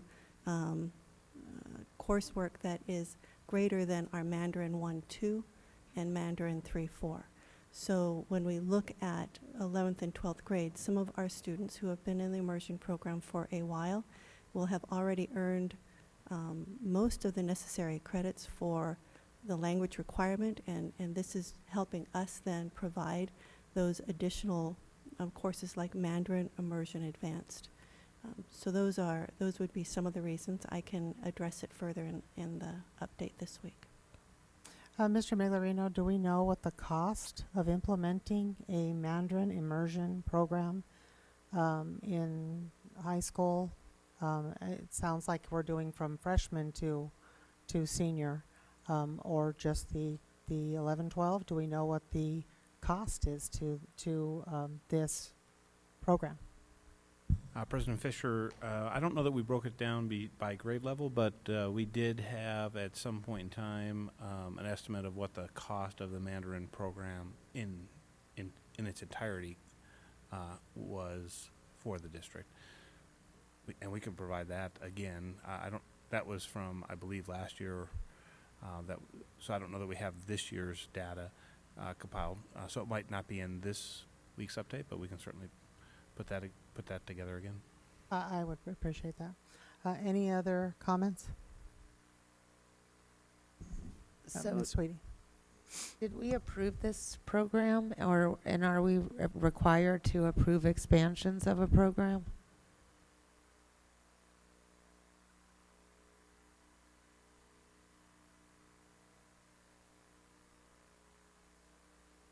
President Fisher, Ms. Tweedy, when we look at programs that we have in place that roll up automatically, for example, each of the Mandarin Immersions programs either started in first grade or kindergarten and each year added on. So for us, this was our first year to have an 8th grade immersion program, so we expanded to 8th grade at Gavilan Peak. At Desert Sage, we expanded to 3rd grade Mandarin immersion this year. So when you ask, does the board approve expansion, truthfully, I am not certain about the specific. Does the board say, yes, you move forward with 3rd grade Mandarin in Desert Sage, or 8th grade Mandarin in Gavilan Peak, or 6th grade Renaissance, moving up from 5th grade to 6th grade. I have not been aware that we have done it by grade. My understanding, and it could be wrong, is that when the program has been initially approved, then the agreement that we have made with our teachers and our parents who bring their children to a specific program is if that program is going to grow up through the years so that their child can continue through that program, we hopefully have a commitment to those stakeholders. But if there is a direction from our board that you would like to approve every single year as it rolls up for a program, I am certain that that's something we can do. Well, what you're saying about rolling up, I get what you're saying there, but was this program ever approved to begin with? I wasn't sure. Ms. Fisher, Ms. Tweedy, I can certainly look for that information. That was prior to my time here. My understanding, however, is that it was approved during Dr. McHellier's time as a superintendent. In addition, when we did the textbook adoption in January of 2013, it laid out that the textbooks would be purchased over a period of time that would encompass the expansion of the program at Gavel and Peak and the program at Desert Sage, and the board did approve the textbook adoption at that board meeting.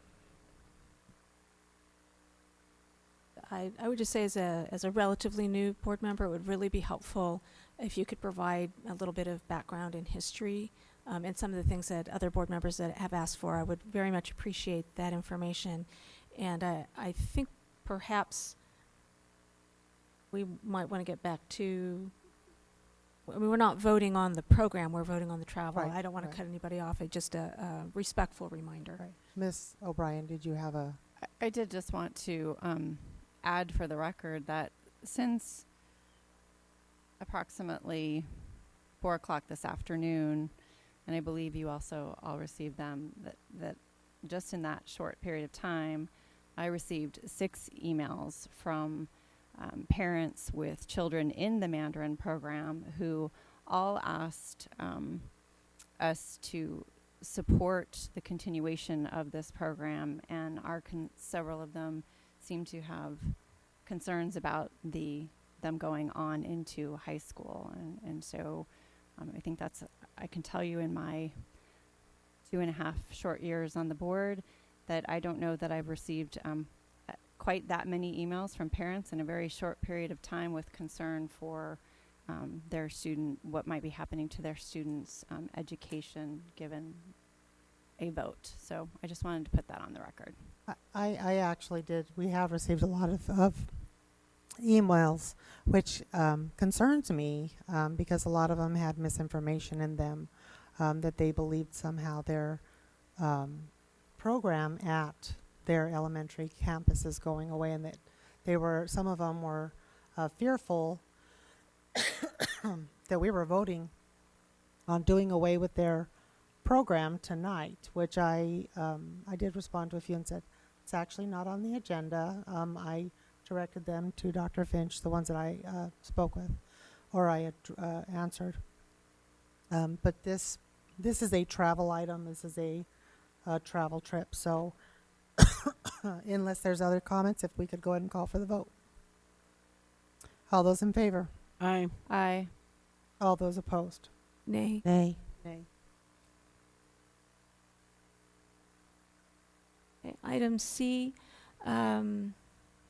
trip to, I'm trying to look for, gain a deeper understanding of the emerging C3 framework for social studies standards, attending workshops to gain instructional strategies to bring back to the district. So it is a travel item for social studies to San Francisco. Is there It any looks like 3 social studies teachers. questions? I did have a question. And this may be a Jim question. I noticed that the funding source is auxiliary operations 526. If you could explain that account. President Fisher, Ms. Frank, I don't know the specifics of this. I'm going to take a guess at this. Auxiliary operations, probably meaning their dual enrollment account specifically. But that is a guess on my part. This is being funded at the school level? It appears that way based on the information that's in front of us.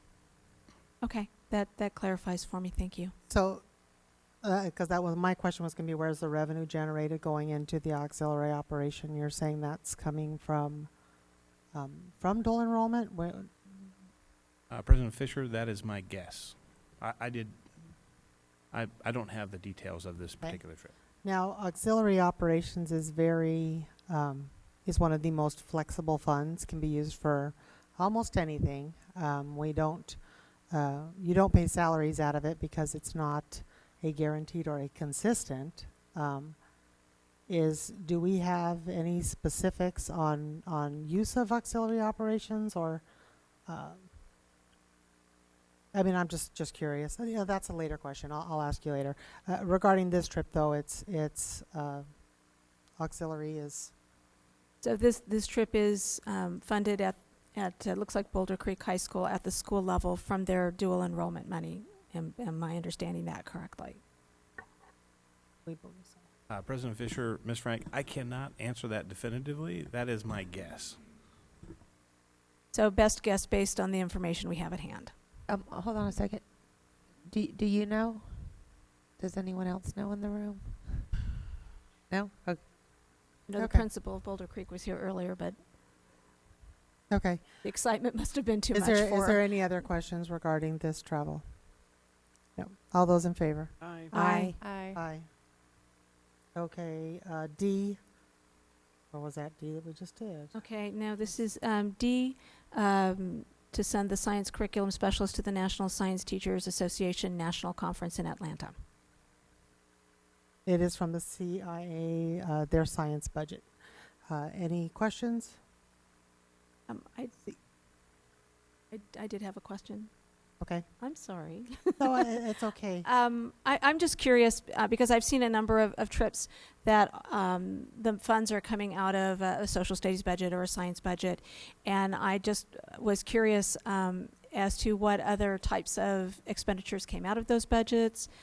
Is it specifically for professional development, or how does that work? President Fisher, Ms. Frank, also out of those budget is substitutes for trainings, teacher trainings. So for the most part, it's for professional development. Okay, thank you. All those in favor? Aye. Aye. Aye. All those opposed? Nay. Okay, language arts teachers going to Memphis for a language art teacher the baccalaureate diploma program. Funding is M&O for their IB. Is there any questions? Seeing none, all those in favor? Aye. Aye. And then final item F is, looks like the American Library Association, Denver It is coming from auxiliary. Valley High School. Are there any questions? This Seeing is, none? Oh, this is sorry. being funded at the school level again? Auxiliary. President Fisher, Ms. Tweedy, yes, I believe, again, this would be coming from dual enrollment from the Deer Valley High School funds. Pointed out that she's staying with her relatives and not paying for lodging. Well, you have inside information that the rest Says of it us right in the don't. Says it book. right on it. Says Okay, it right it on the does. book. Says it on it. Never mind. Okay, all those in favor? Aye. Aye. Aye. Aye. Okay, let's move on to the next item.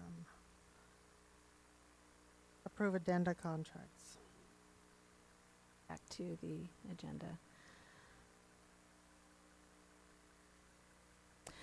I move that the governing board accept the administration's recommendation to approve the addenda contracts in the attached listing. Second. Okay, any discussion? Seeing- Yes. Ms. Tweedy? So, my question was, I saw some addendas for team leads. Are all schools able to get that compensation for a team lead at all schools if someone's a team lead, or are they doing something at that school that no other school is doing?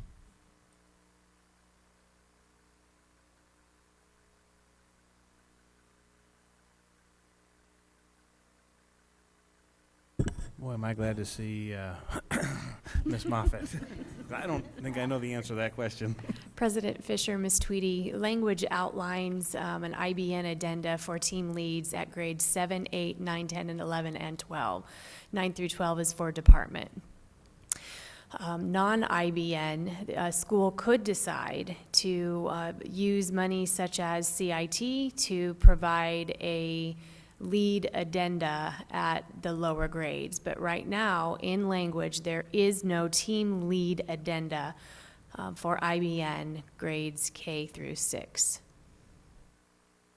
Well, I guess my question would be then, because I wouldn't have a problem approving this, but I do have a problem approving it if someone doing the work at one school's getting paid and somebody doing the work at another school's not getting paid.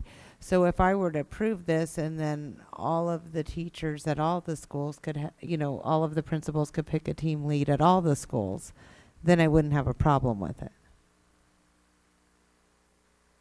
But so I'm saying, are we going to then make this the new standard that, because I don't understand how we could approve something so that only people that do this type of work at one school get compensated and everyone else does it for free? Ms. Tweedy, I'm assuming that you're talking about K through 6, if there was a teacher Yeah, K through 6 yeah. that was given that addenda. Doing something that no other K-6 teacher is doing. I mean, that's what I guess I'm trying to... I think it's And- consistency.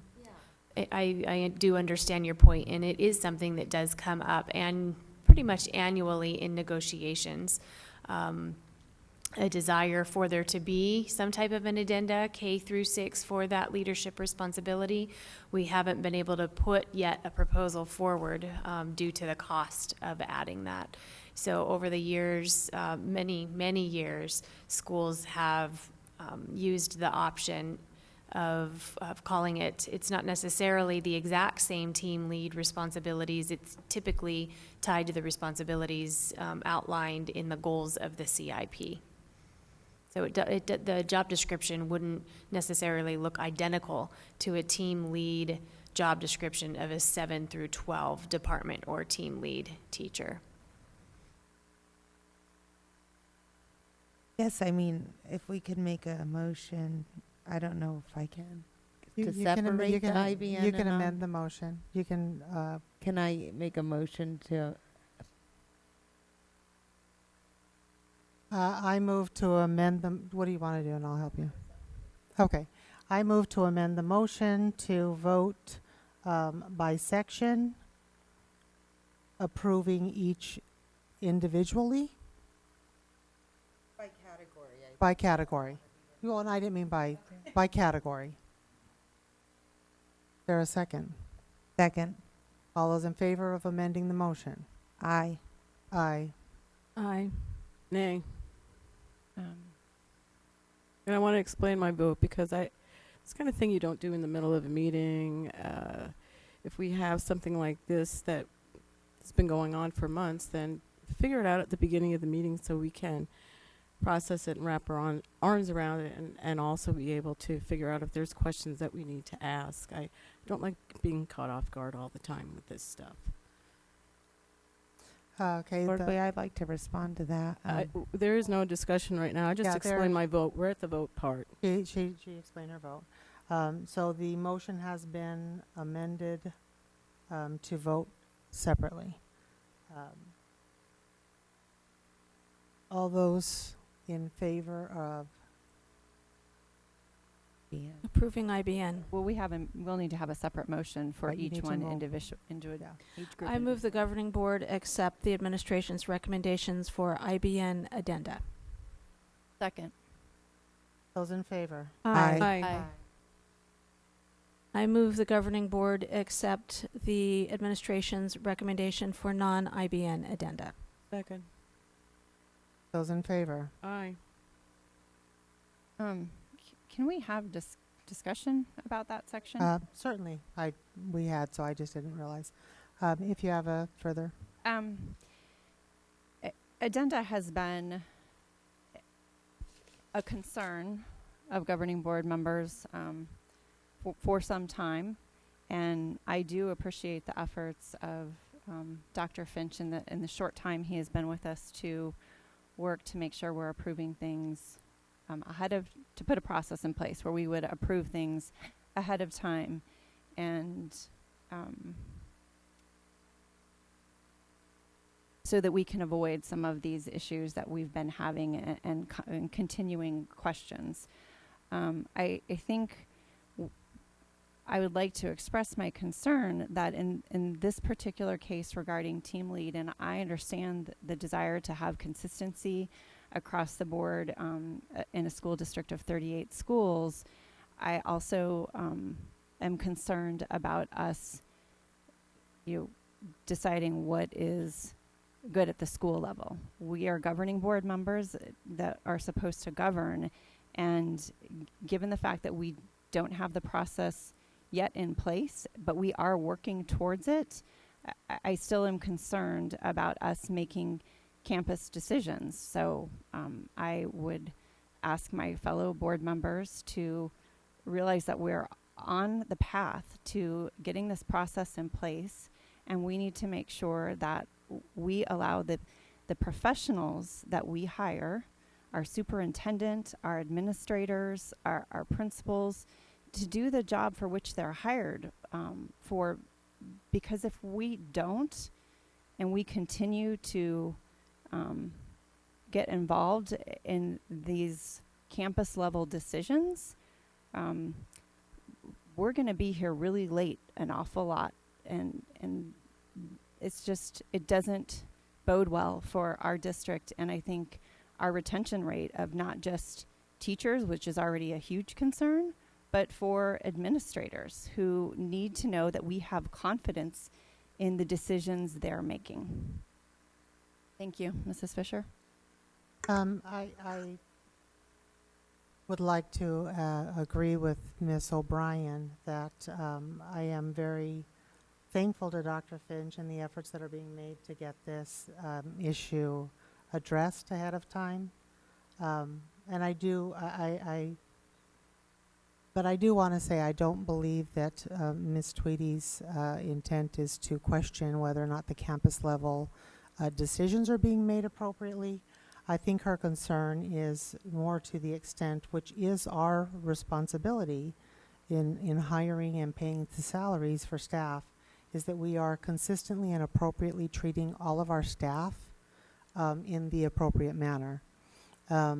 Not being discriminatory to any individual based on what campus they work at versus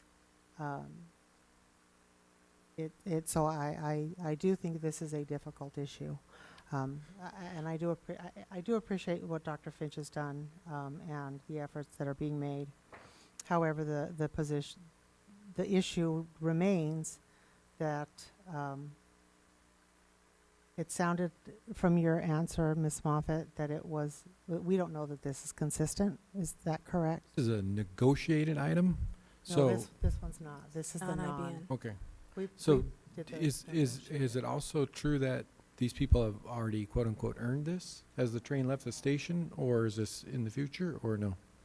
Where's it at with the non-IBM? So to answer the first question, I think is it consistent across the board? I believe that was the first question. Mm-hmm. It consistent being at every single campus? No, not every single campus puts addendas like these in for K through 6 teachers, but there are campuses that do. And then to answer Dr. Finch's question, it is likely that these specific, the ones at the campus that I'm looking at here have already started that work. They likely were given that responsibility at the beginning of the year. I'll just throw in my 2 cents worth. I share Ms. Tweedy's concern about consistency across the district, and I think, that non-IBN addenda, it rather lends itself to some inconsistency. I do recall, as a classroom teacher, that there was some discretion within the school campus and for the school administrator as to how they spent some of their funds, whether it was offering addenda, non-IBN addenda to different positions or things that came up as needed on that campus. So obviously I have no way of knowing what the rationale is behind Gavilan Peak. It's obvious this administrator thought this was important. So I think, moving forward, we need to continue with the process that Dr. Finch has started to look at the non-IBN addenda, but I also don't want to take away some of the local control and discretion of the of the administrators. So it's Okay. a tough one. Any other comments? Well, I would say that's why I wanted to know, are they doing work that would be unique to that campus, or are we asking other people to do the same work uncompensated? I mean, I think that question has to be answered. And if we're having people do the same work uncompensated, I don't know how you do that. I don't know how we have somebody sign a contract. It either is or is not a professional responsibility in your contract. And if it isn't, we have to pay all employees that do it. And if it is, we don't pay any employees that do it. It's not, I mean, that's not a school level thing. If they're doing something that you only do on that campus, well, then that makes a lot of sense for a principal to make an addenda. I don't believe they have that answer for us at this time. So we need to just move forward and vote on this item. All of those in favor, say aye. Aye. Aye. Those opposed, Nay. nay. And then we have a revised and a rescind. Can I get a I motion? move the governing board approve the administration's recommendation for revised addenda. Second. Those in favor? Aye. Aye. Aye. Aye. I move the governing board accept the administration's recommendation to rescind addenda. Second. Those in favor? Aye. I'll say aye too. Nobody wants to force this person to take the addenda. Sorry. I'm sorry. We had to have a moment of laughter. I apologize. Let's move on to the next item. The budget. You're fine. Okay. I move that the governing board accept the administration's recommendation to adopt the revised fiscal year 2017-18 expenditure budget. Second.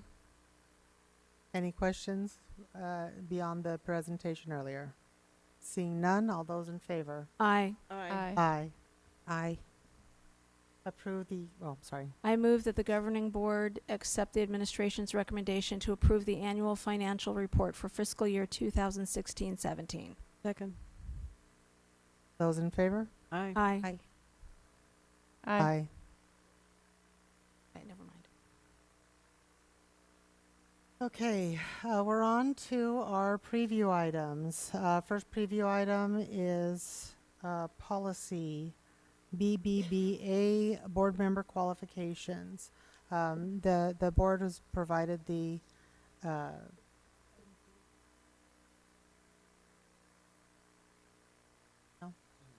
well, it's in our book.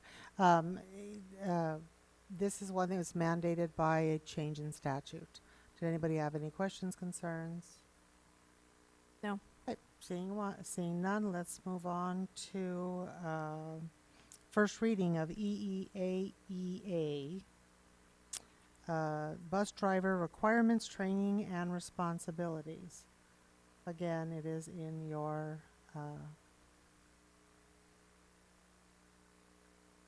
board book. I believe this is also an adjustment in statute. Anybody have any questions for staff on this? Yeah, I just wanted to ask Jim if there's anything, what the major difference is, or this is yours, right? President Fisher, Ms. Wardway. Yes, this is ours. This now, all of our classified and support individuals that were hired in the last 2 decades have been fingerprinted, and as has been required for that period of time. This new requirement is that they actually obtain a fingerprint clearance card, which is a little bit of a higher standard. And so we're phasing that in. We have until December of 2018 to be able to do that. We're phasing that in with our existing employees and making it a requirement for our new employees, of course, pending the outcome of the board's decision to approve this. But it is required by statute. Thank you. Any other questions? Okay, let's go ahead and move on to the first reading of GCQF, and we do have one public comment. Ms. Leva, if you could step to the podium, state your name. We have a timer. I believe you've heard the admonishment before. He'll run his watch. He's going to run his watch at the timers. Okay, can you like hold up like one Yeah. finger for 1 minute left or 2 minutes left? Or yeah, third base coach. Okay. If you could go ahead and state your name. Yes, Maria Leyva, president of Deer Valley Education Association. Okay, President Fisher, Governing Board, Superintendent Finch, and guests. I am asking you, the board, to carefully consider the proposed changes to Board Policy GCQF. And I quote, this is the new language: a teacher who holds a teaching intern certificate or an emergency teacher certificate or another type of non-standard certificate that is valid for 1 year may be dismissed by the board effective 10 days after delivery of this notice. It shall be included in each teacher's contract.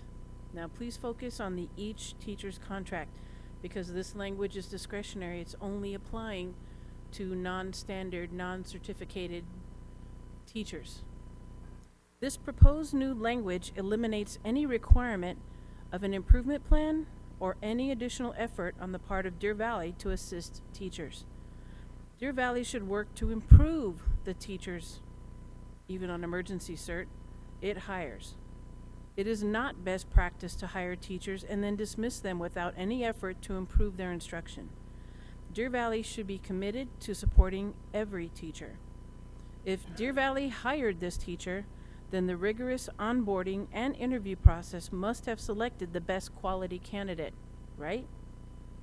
If this language is to be considered, it is my suggestion that it only be included to the teacher's contract to whom it applies, the teaching intern, emergency cert, or other non-standard. This should not be included in every teacher's contract with highly qualified or a teaching certificate or degree, as the language currently reads. Teacher contracts already have language about up to 5 furlough days and contract amounts that may be reduced up to 5%. The addition of this proposed language to all contracts will only serve to add to the anxiety and stress of teachers who read the fine print in their contracts. Please reconsider including this language to all of the teachers' contracts. Please make it only apply to whom it applies. Thank you.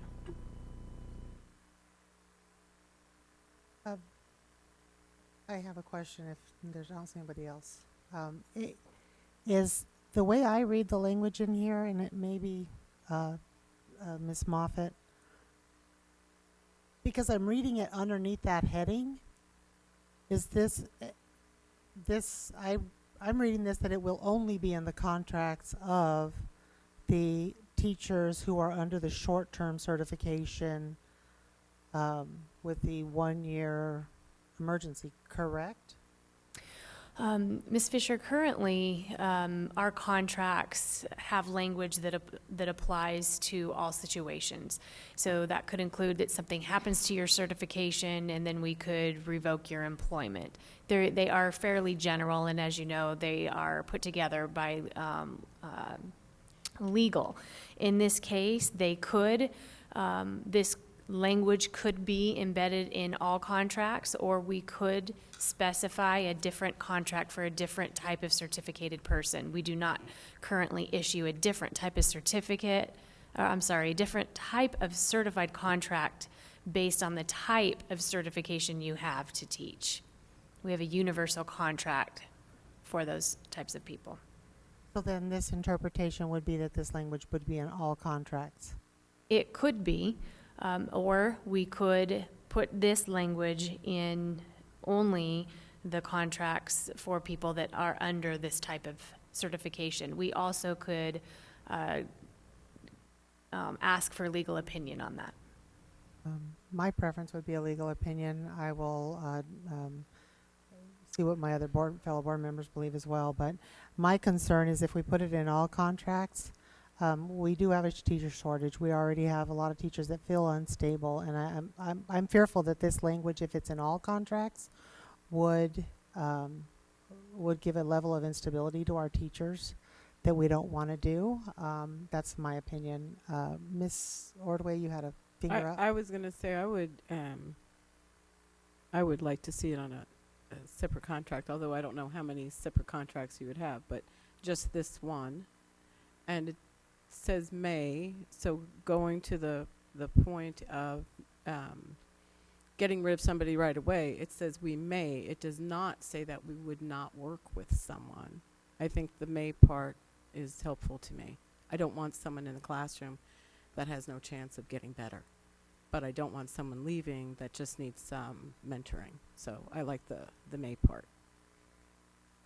Since it seems to me that the intent of the policy is only to affect those under emergency certs or interns, then it would make sense to only put it in those contracts and not in other certificated highly qualified teachers' contracts.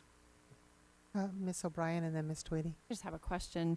Is there an instance when one of our highly qualified teachers could end up in an emergency teaching certificate situation? Not as much as of August, but prior to that, if a teacher were to allow their certification to lapse, they may need to go into an emergency type of situation.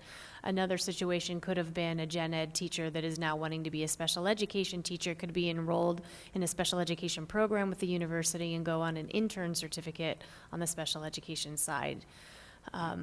These days, with a lapse in your certification, ADE is much more flexible in reissuing you a new certificate that would not have any inadequacies marked on that certificate, deficiencies. My opinion on this, if what legal's going to tell us already, I can tell you what they're going to tell us. Anytime you start customizing contracts, the probability of mistakes rise. So that's what they're going to tell us. Ms. Tweedy. I would, if we can't have it just in the contracts of the people it applies to, then I would say just don't put it in, because we already have a mechanism, you know, for if somebody were not doing their job, a procedure to go through, not to have them. I think we have to. It's not, yeah, it's because not a this choice because yeah, it's this is new. This is new and is related to statute. We don't have any discretion. Well, we can change the language to make it more specific as far as the language of our policy, but we do have to have something in statute. Yeah, anytime you start changing it again, you inherit the liability, because we're not lawyers. So when their lawyers designed it, that's the language that we need to use, or seek our legal opinion, or seek our own version of it. But we can't. I wouldn't recommend that we strike words no, I or wasn't change words. recommending that. Yep. Yeah. Also, I think should legal recommend that we do not differentiate our contracts, that we would be able to make it very clear in the contract language that this part only applies to those that are on the following types of certificates. Okay. I would be prefer to preferable. have consistency, but make sure that we have explained it. The consistency in putting it in all contracts explained well, so that we are making sure we're not opening ourselves up to potential liability or errors in the future. I would agree. So I would say we need to have a legal look at it and see what our option is to make that specific to only those. Okay, move on to the next. So does that mean, help me understand, so between now and the second reading, The legal will look at it an and opinion, they'll make adjustments. they'll give us a recommendation? Okay. I'm sorry, for clarity, Mrs. Fisher, we're going to ask legal to modify the language so that it can be in all contracts? Correct, and specific to only those. So we're consistent, which is what you had just asked for, but we're also making it to where it's clearer, or asking if we need to do something different, because we don't know.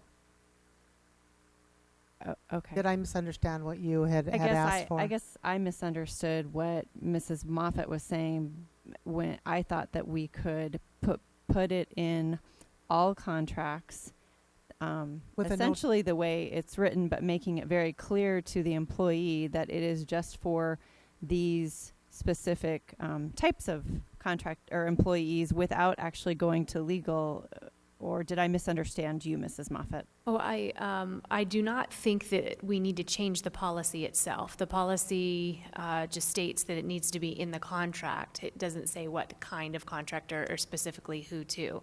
But I think we can get legal advice on how we should do that in the contract. Oh, so you're proposing that we go ahead with the language as it is? I don't think and that's true. We could, because we adopt the contracts each year. We can just make sure that it's in the contracts in such a way that it is clear. There could be a disclaimer for that, those specific employees, and then it is a uniform contract. But then that wouldn't be a need to change the policy. We would adopt that with the contract. I guess I was just thinking we weren't going to need to get legal advice. I was trying to minimize those costs. If it's I don't think possible, that the policy will need to change at all. The policy, just as it reads in front of you, just states it does need to be written in the contract. So the policy should be okay as it is, and then we can work out the details with legal advice. And that would be when we adopt the contracts. Understand. Thank you. Does that Thank make you more for that. sense? Yes, it does. Okay. Thank you for that clarification. Yeah, actually, it was clear for me too, because I was doing it the other direction. Thank you. Any other questions? Okay, let's move on to the first reading of the I next. apologize. There was one typo in there. There's an of that should be an or Okay. on line 3. Okay, thank you. Okay, the next one is GDFA. Do we have any background on this, or this is our sports staff qualifications? I believe this is the same as the fingerprints being put in because we now have to have fingerprints on everyone. Statute change. Okay, let's go on to the first reading of IE, Organization of Instruction. Okay, do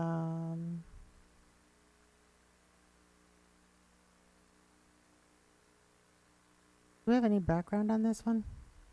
President Fisher, what this one does is it's revised due to House Bill 2248 that expanded again the offerings for students to attend JTED specific programs if they've graduated for high school or obtained a GED. That had been taken away previously, and now it was brought back due to this legislation. Just out of curiosity, does this also hit our community ed? Because I know we have some programs that are community ed that are generally for our students, like driver's education, no, things like that. Do this those would apply not- in this? this would These not are impact specific that to at all. JTED. So West Mex students. Okay. Any other questions? Okay, let's go on to the first reading of. Sorry, I'm. Okay, first reading of F, item F. IJJ. Textbooks, supplementary material selection and adoption. No questions from me. Ms. O'Brien? There's also a typo in this one. There's the word sue instead of use. I don't want anybody to sue us. I'd prefer as we use the same books. We'll make that change.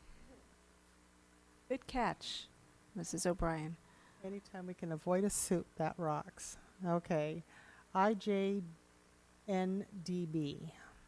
Use of technology resources in instruction. Any questions? Okay. Any typos? Any typos? No typos. Are there? I apologize. I do have one question. Do we not already do this, Mr. Miglerino? I don't know who to ask. President Fisher, Ms. O'Brien. So I think we essentially follow this policy, but now due to some changes in statute, it's going to be memorialized in a board policy.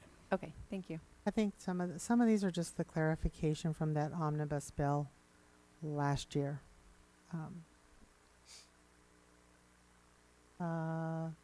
First reading of JFAA, admission of resident students. Any questions regarding this? There are 2 typos. And Ms. Sorry. O'Brien. I was Could reading- you well, come? so Could now you come know I work read in my everything. I'm going to send these two to Dorothy because this is a longer one, but I'll send them. Okay, following these, I would like to know if Miss O'Brien would like to come work in my office. Just kidding. Okay, sorry. First reading of JFABC. This one is the admission of transfer students and academic credits. Now, does this also include homeschool students?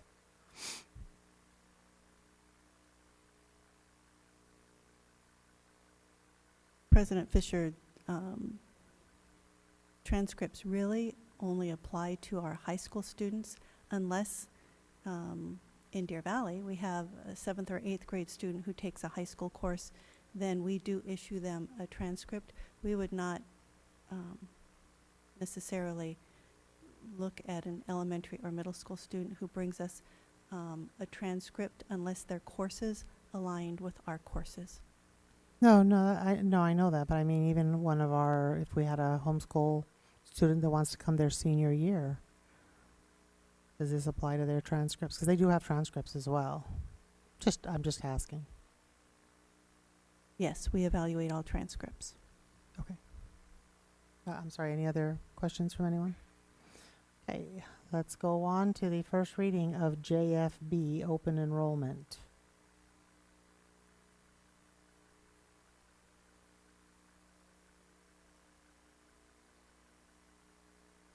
I didn't notice what changed on this policy. That was my only question. I see strike-throughs, but I didn't see any additions. Is it just the strike-throughs? Strikers. If you go under admission standards, there's a strike-through section there. That's the only one I see.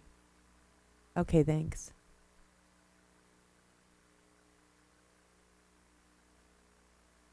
Any other questions? Nope. Let's go on to the first reading of policy JL student wellness. Is this one our sunscreen again? Cool. Any concern about anyone not wanting to put sunscreen on their child? Sorry? Okay. That's true. Okay, seeing none, let's go on to the first reading of policy KB, parental involvement in education. Any questions regarding this one?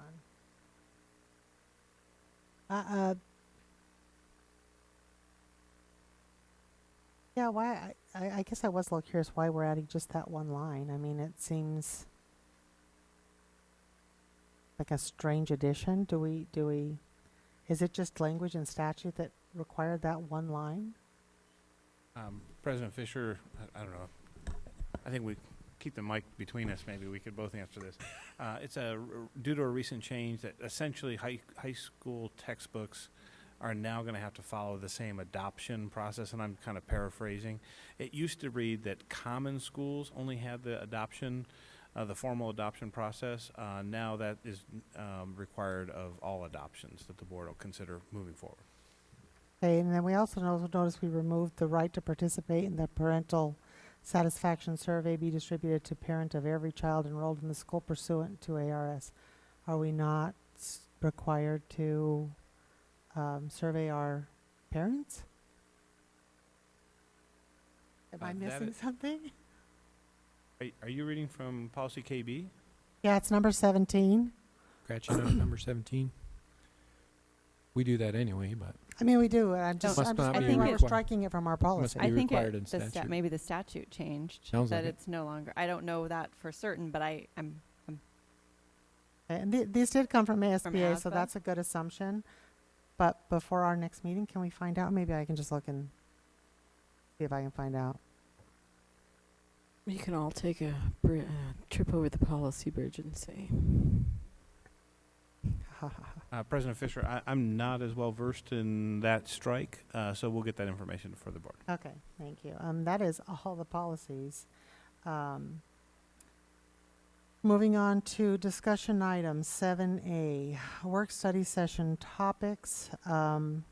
There has been a lot of questions regarding agendas, what's on the agendas, what's coming up on agendas. I believe Dr. Finch at one point had said we had very heavy agendas, and that generated questions. This is our list of all of our topics. Oh, you're correct. Before she falls asleep, you are correct. Is there any opposition from the board? Because Ms. Cooper was going to comment, but we thought it was travel. So is there any opposition regarding doing it at this time? Seeing none, if you could go ahead and step to the podium. If you could time the 3 minutes. Is the comments on the travel section? I just want to make sure. No, what happened, and the reason we're modifying what happened was because we thought it was on travel, going off of this, but it was not. It's general comments, and Ms. Cooper did not understand when we were talking about it because we do allow people to go on specifics. So I believed she was on a specific versus a general. So that's why we're. So this is general travel It's as under- opposed to specific travel. What's Okay, under it's general travel? This is under general comments. Our travel is the next meeting. I'll do the 3 minutes and give you a 1 minute warning. So if you could state your name for the record.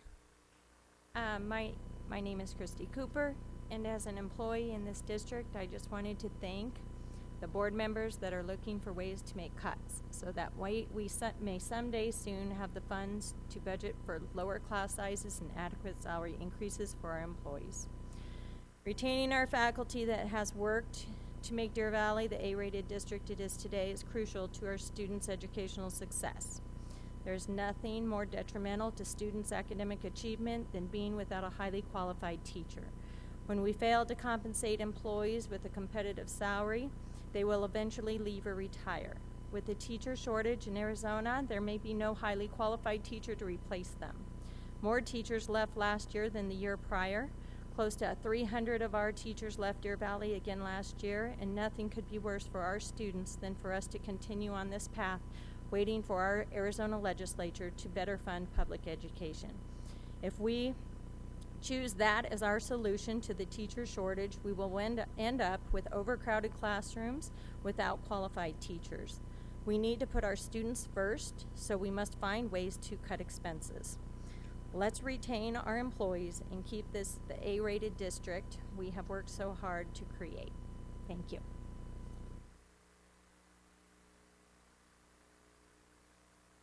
And thank you for waiting. Okay, let's move on to the preview item. So that's why I brought this forward. This is our list of work study topics. If there's anything that any board member would like to add or remove, or if they want to prioritize, this would be the time to do it. This is what the heavy schedule that Dr. Finch has referred to. I asked that it be put on the agenda because it's, I just thought it was an additional workload to have him continually having to get questions on what agenda is going to be next. We do have a process for which by which we set our agendas. And I just wanted to allow all board members to have the information, and then beyond that, know that we're going to go through our prescribed process to do them. Yes, Ms. Tweedy. Okay. I would be willing to, well, I had two things I wanted to discuss with it. So I think they could both be resolved without being on the meeting. The first part, I think, fits into your enrollment goal, so you could look at it maybe and make recommendations. And the second matter I emailed you about, if you could look at it and get back to me. So, and then based on that, if we need to put it on the agenda, I could re-request it. Thank you. That second item, general. It was about preschool transportation, car seats. Oh, car seat. Okay. I might actually be part of the problem as well, because as I looked at my goals and as I shared in our executive room, that the concept of getting all of you in one spot where we continue to, I can get reports from my leadership team and get your thoughts on which direction you want to head on specific projects. I need your time as well. So help me understand, what's the difference between a work session and a study session? Do I control the work sessions? Do you control the study sessions, or is it a community effort? How do you want me? We're a team, so we kind of, it runs like a regular meeting.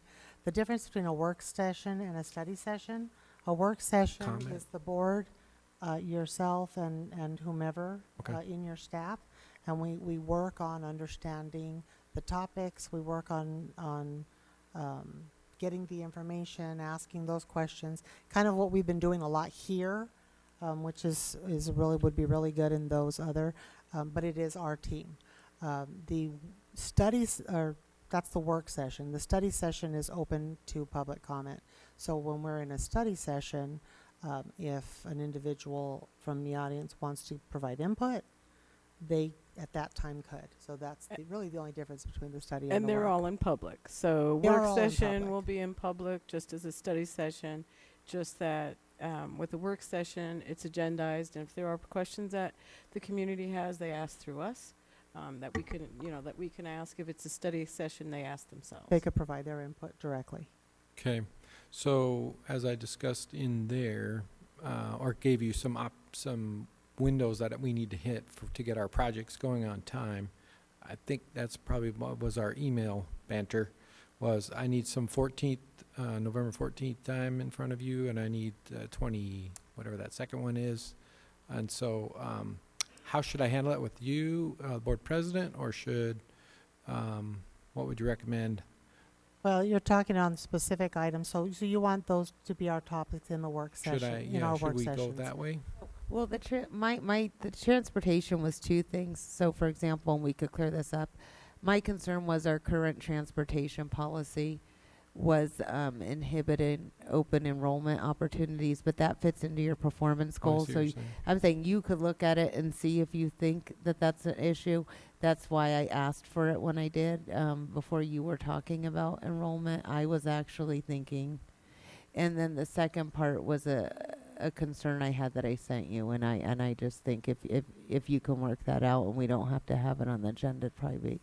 So we may want to mark on this list, are there any other items that are just requests for information that are not going to be in a meeting? Well, I might also ask Dr. Finch to rate these things in an order of priority that you need us to work on to fit within the priorities that we need to accomplish, and also the ones that are in your goals, because that's what's most important to get moving. I would agree with this. I would agree with Ms. Ordway, except for your meeting, though. Well, there's a few that are because some of our, like the ones that Mr. Miglerino has, they're time sensitive because he has a schedule based on what the USFR says. They tells us what we have to hit and when. So I would ask that in leadership, you take a look at what's on the list, what fits into your priorities when we need to hit them, because there was the two you said we need. Good point. So prioritize these for what are the needs of meeting the district, what you need, taking into consideration what Mr. Miglerino will need to hit his schedule for as set within the USFR. And then if there's any other, because like I know we have the SR&R, so make sure that we're hitting whatever time schedule would hit for Mr. McNeil.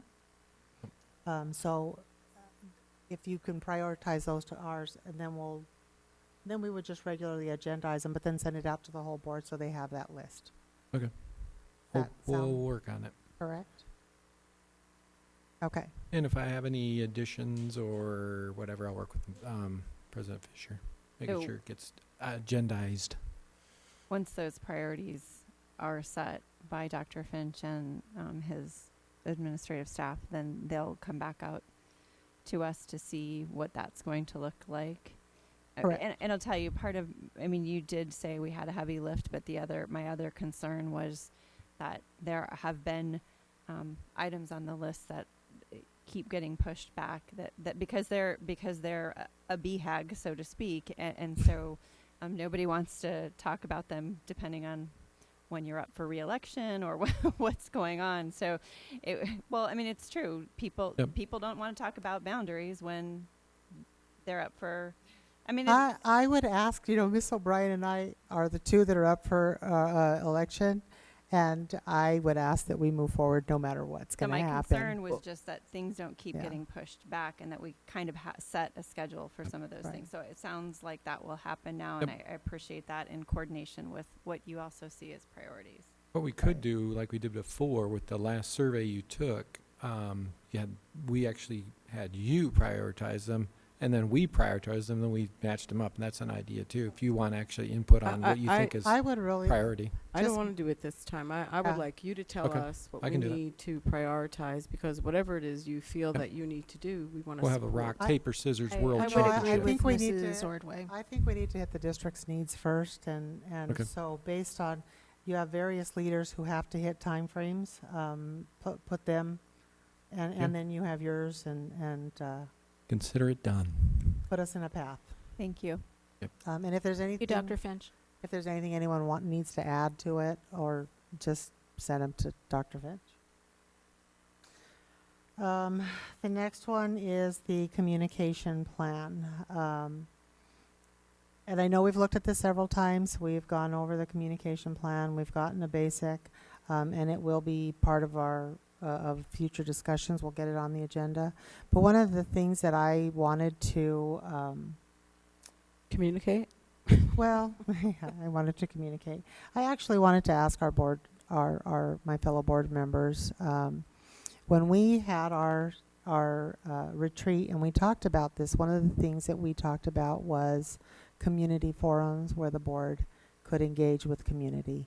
And I'm really seeing there are really big gaps where community members are maybe talking to one of us, whether it's myself or for me it would be people who are in the administration world.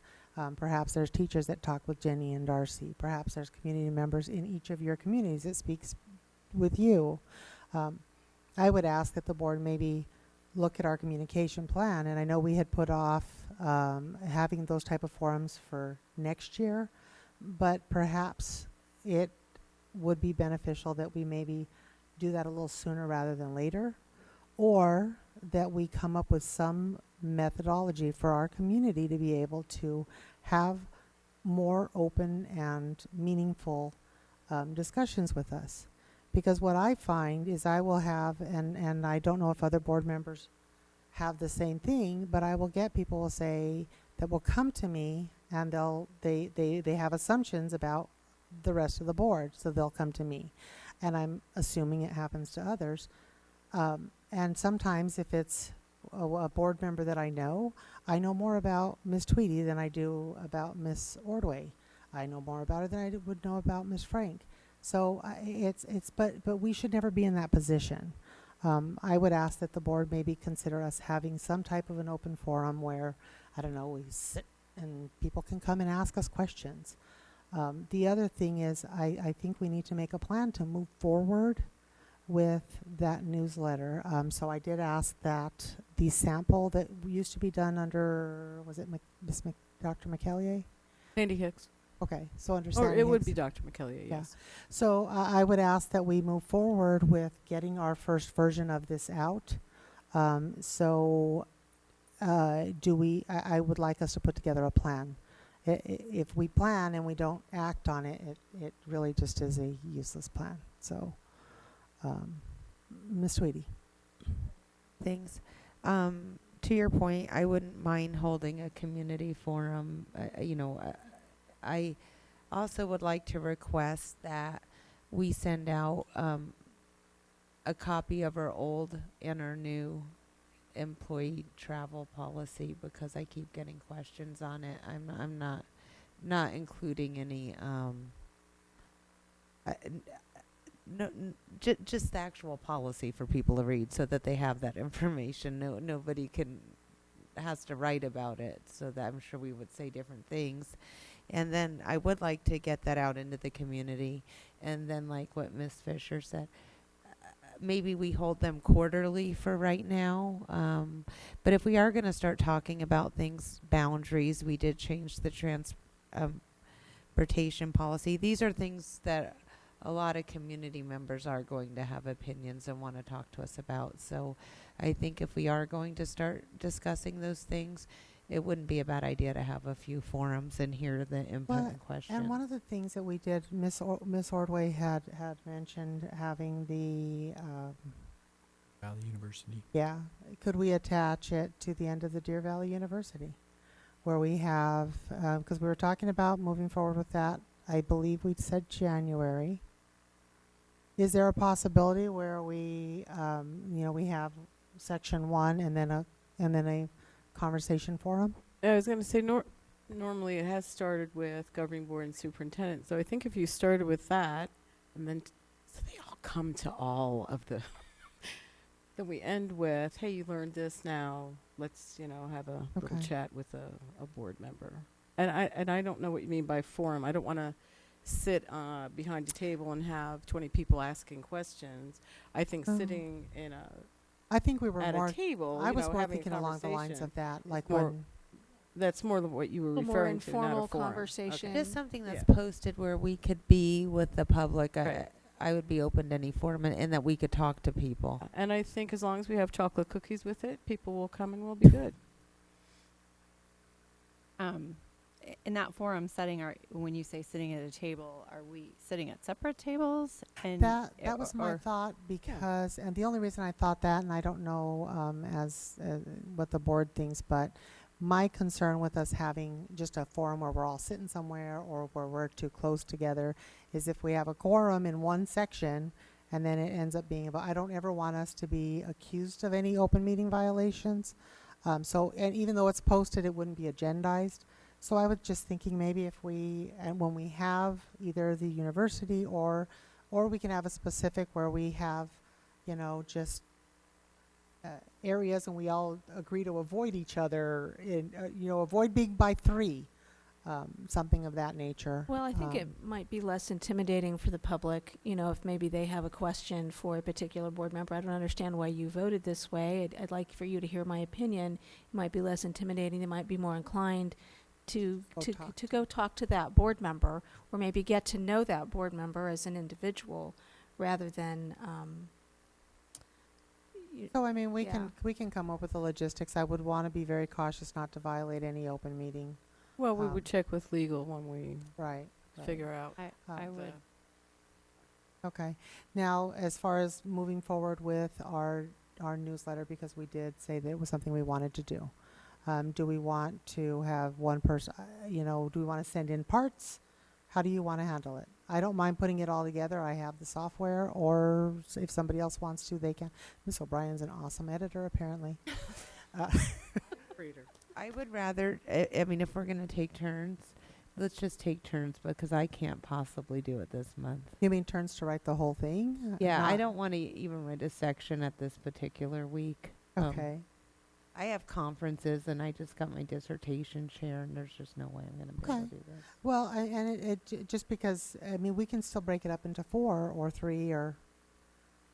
You I want it to think look if there professional and be were a consistent. template Yeah, you'll need a that template. so that it's consistent no matter who's putting together.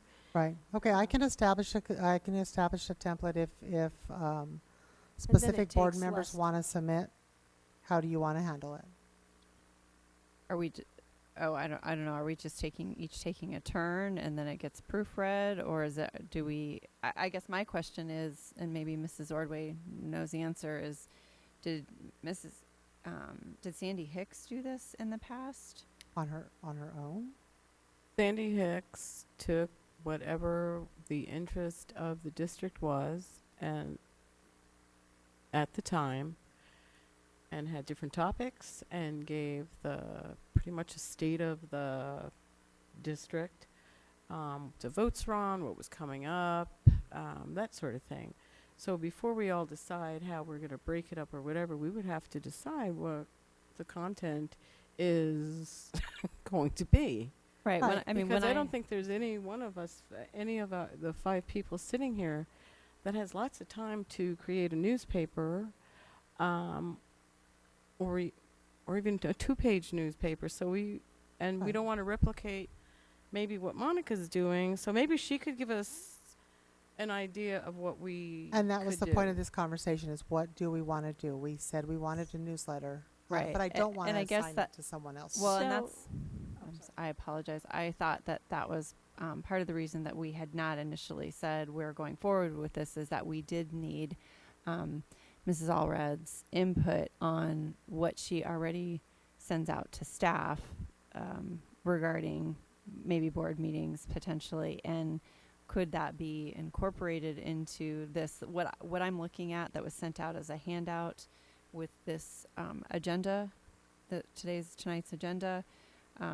Looks to be just a summary of what occurred at that particular board meeting back in 2009, from awards and recognitions to even a summary of governing board reports, superintendent's report, the fiscal report, Votes. HR, and then a couple of votes under new business, and that is the short and sweet report. So I like this, and I think that this is a good style. I understand the desire not to hand something off and increase somebody's workload, but I also think we need to be, careful to make sure this is consistent and, yeah. And I also would don't say think this just looks like a recap. I would echo your comments. It looks like a recap of what what occurred at the board meeting. And I think it would be, I will tell you, in Phoenix Union, our board secretary does put something like this out and does send it out to the public and to staff. If that's what we're going to do and have a board secretary do it, I would ask that we wait until Dr. Finch has replaced Miss Reddy, because he's short-staffed. No, I'm not pushing. Maybe we want to put this forward on at all. hold Okay. for right now. So we can put this one on hold. Is there any part of our communication plan that we are going to move forward on I think currently? we agreed to send out our new travel policy so people can see it. Miss Allred is already on that. She's, you want to fill us in on what you're doing with the travel policy? And I believe we're going to put it in a Deer Valley Voice to all staff this Friday. Okay. So, as far as the campus visits, which I think is the one part we haven't really looked at, I would assume we could do those at any time. And it would be helpful to know, is there a specific protocol you want us to follow? Would you like us to visit with you? Don't want to create an extra burden on campuses or show up uninvited or as a surprise. Nobody likes that kind of surprise. Good question. I would recommend an email or call the principal, let them know you're en route, or let them know you're coming on a Tuesday, or does a Tuesday work with them? Find out what works for Yeah, them. same logic. Okay. I wouldn't put any burden on them if you can, but if you don't know around that campus, then a tour would help. But if you could, because I do that, I just show up on the front door, knock, and come in, and But you're the they superintendent. actually want to give me the tour, and I say, no, I don't want a tour. I just want to see, I want to talk to people, whatever. So in this case, being a community member / board member, I would recommend going through the secretary or with the principal. Okay. And tell them you're coming, maybe things you want to look at, and get a tour. That's what I'd recommend. Okay, thank you. I see Dr. McNeil shaking his head in agreement again and again and again. Okay.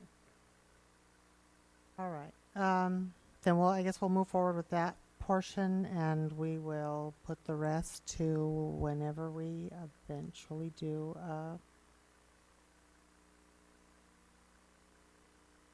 Who or when will we know if we're going to do Deer Valley University? I think we discussed late January, early February was kind of the recommendation. We are actually looking at starting to set up, because we do have a format in the past, so it should be pretty easy to put together. Time is going to be the enemy there. Right. Okay, I just wasn't sure if we were moving forward. I believe time's also going to be our enemy because things are changing. Ms. Tweedy did send out our first correspondence. Ms. Ordway did take our second. Yeah, well, there's three of us. We have Thanksgiving, Christmas, and a welcome back New Year. Miss O'Brien, you want to pick one? I'm happy to take Thanksgiving. Okay, Miss Frank, you want New Year's or you want Christmas? Or sorry, holiday. Winter holiday. That's right, because Winter not holiday. everybody does Christmas, so just winter holiday. Okay, and then I will take New Year for when they come back. So we got those three. I was going to ask who's going to do Dr. Finch's birthday, but Dr. Finch's birthday. just wondering. What day is it?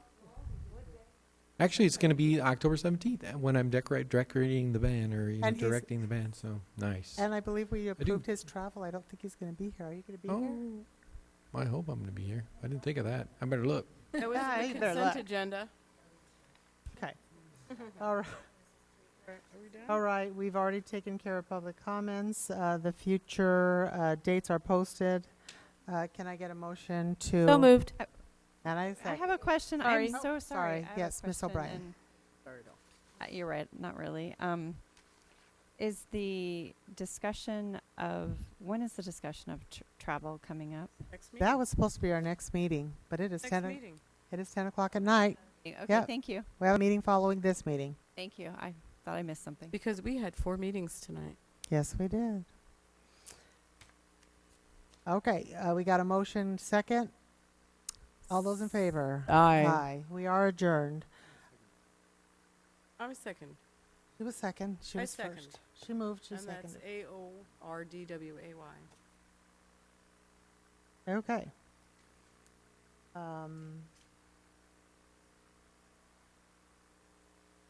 Now we are scheduled. Yeah, let's go ahead and take a break. To us, so that we can distribute those funds to our staff.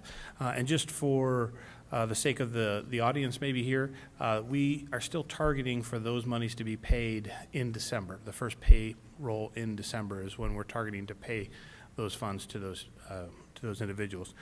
Unfortunately, due to the way this was written, this is only for those people that are coded to Function 1000. So think of this as direct instruction, or typically sometimes referred to as homeroom teachers. Those are the only people that qualify. The only, for these additional dollars, the only provision that we made in our plan, because this statute actually excludes substitute teachers and anybody that would be a contracted teacher. The only provision that we put into our plan is those employees that were on our phased retirement plan, either last year or this year, would also be receiving this one-time payment, but we're using M&O dollars to pay for those people. It's a small number of people in the scheme of things, but it was to honor those people that may have just, by the nature of their years of service, been on a phased retirement plan last year or this year, and those people are deemed as contracted employees and would have been excluded if it weren't for that provision that the board approved back last summer. So with that, it is a public meeting, so you do have to open it up for public comments. I'd be happy to answer any questions that the board might have.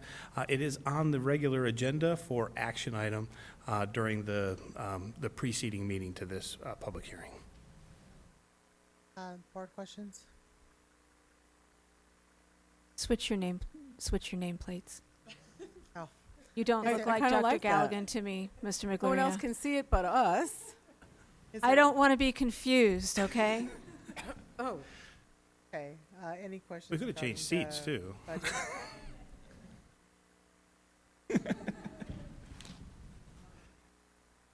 So, okay. Any public comments? At this point, anyone in the public that wants to address specific the budget revision, they're welcome to come up. None. This is one of our shorties. So, can I get a motion to exit our public hearing? So moved. Second. Those in favor? Aye. Aye. Okay, we will have, our meeting starts at 7, so we have about 7 minutes, 8 minutes to visit, commercial break, and then we will start our movie. Brief intermission. Brief intermission, correct. Talk amongst yourselves.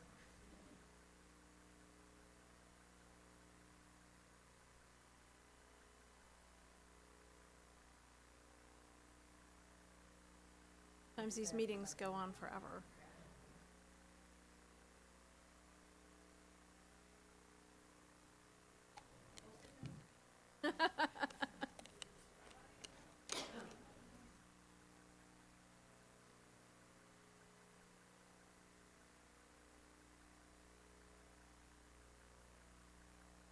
Are there any changes to the?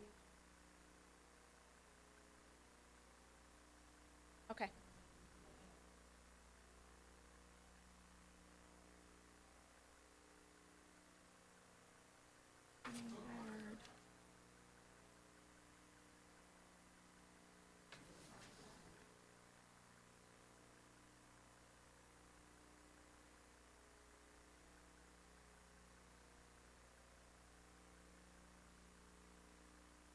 I just want to see who.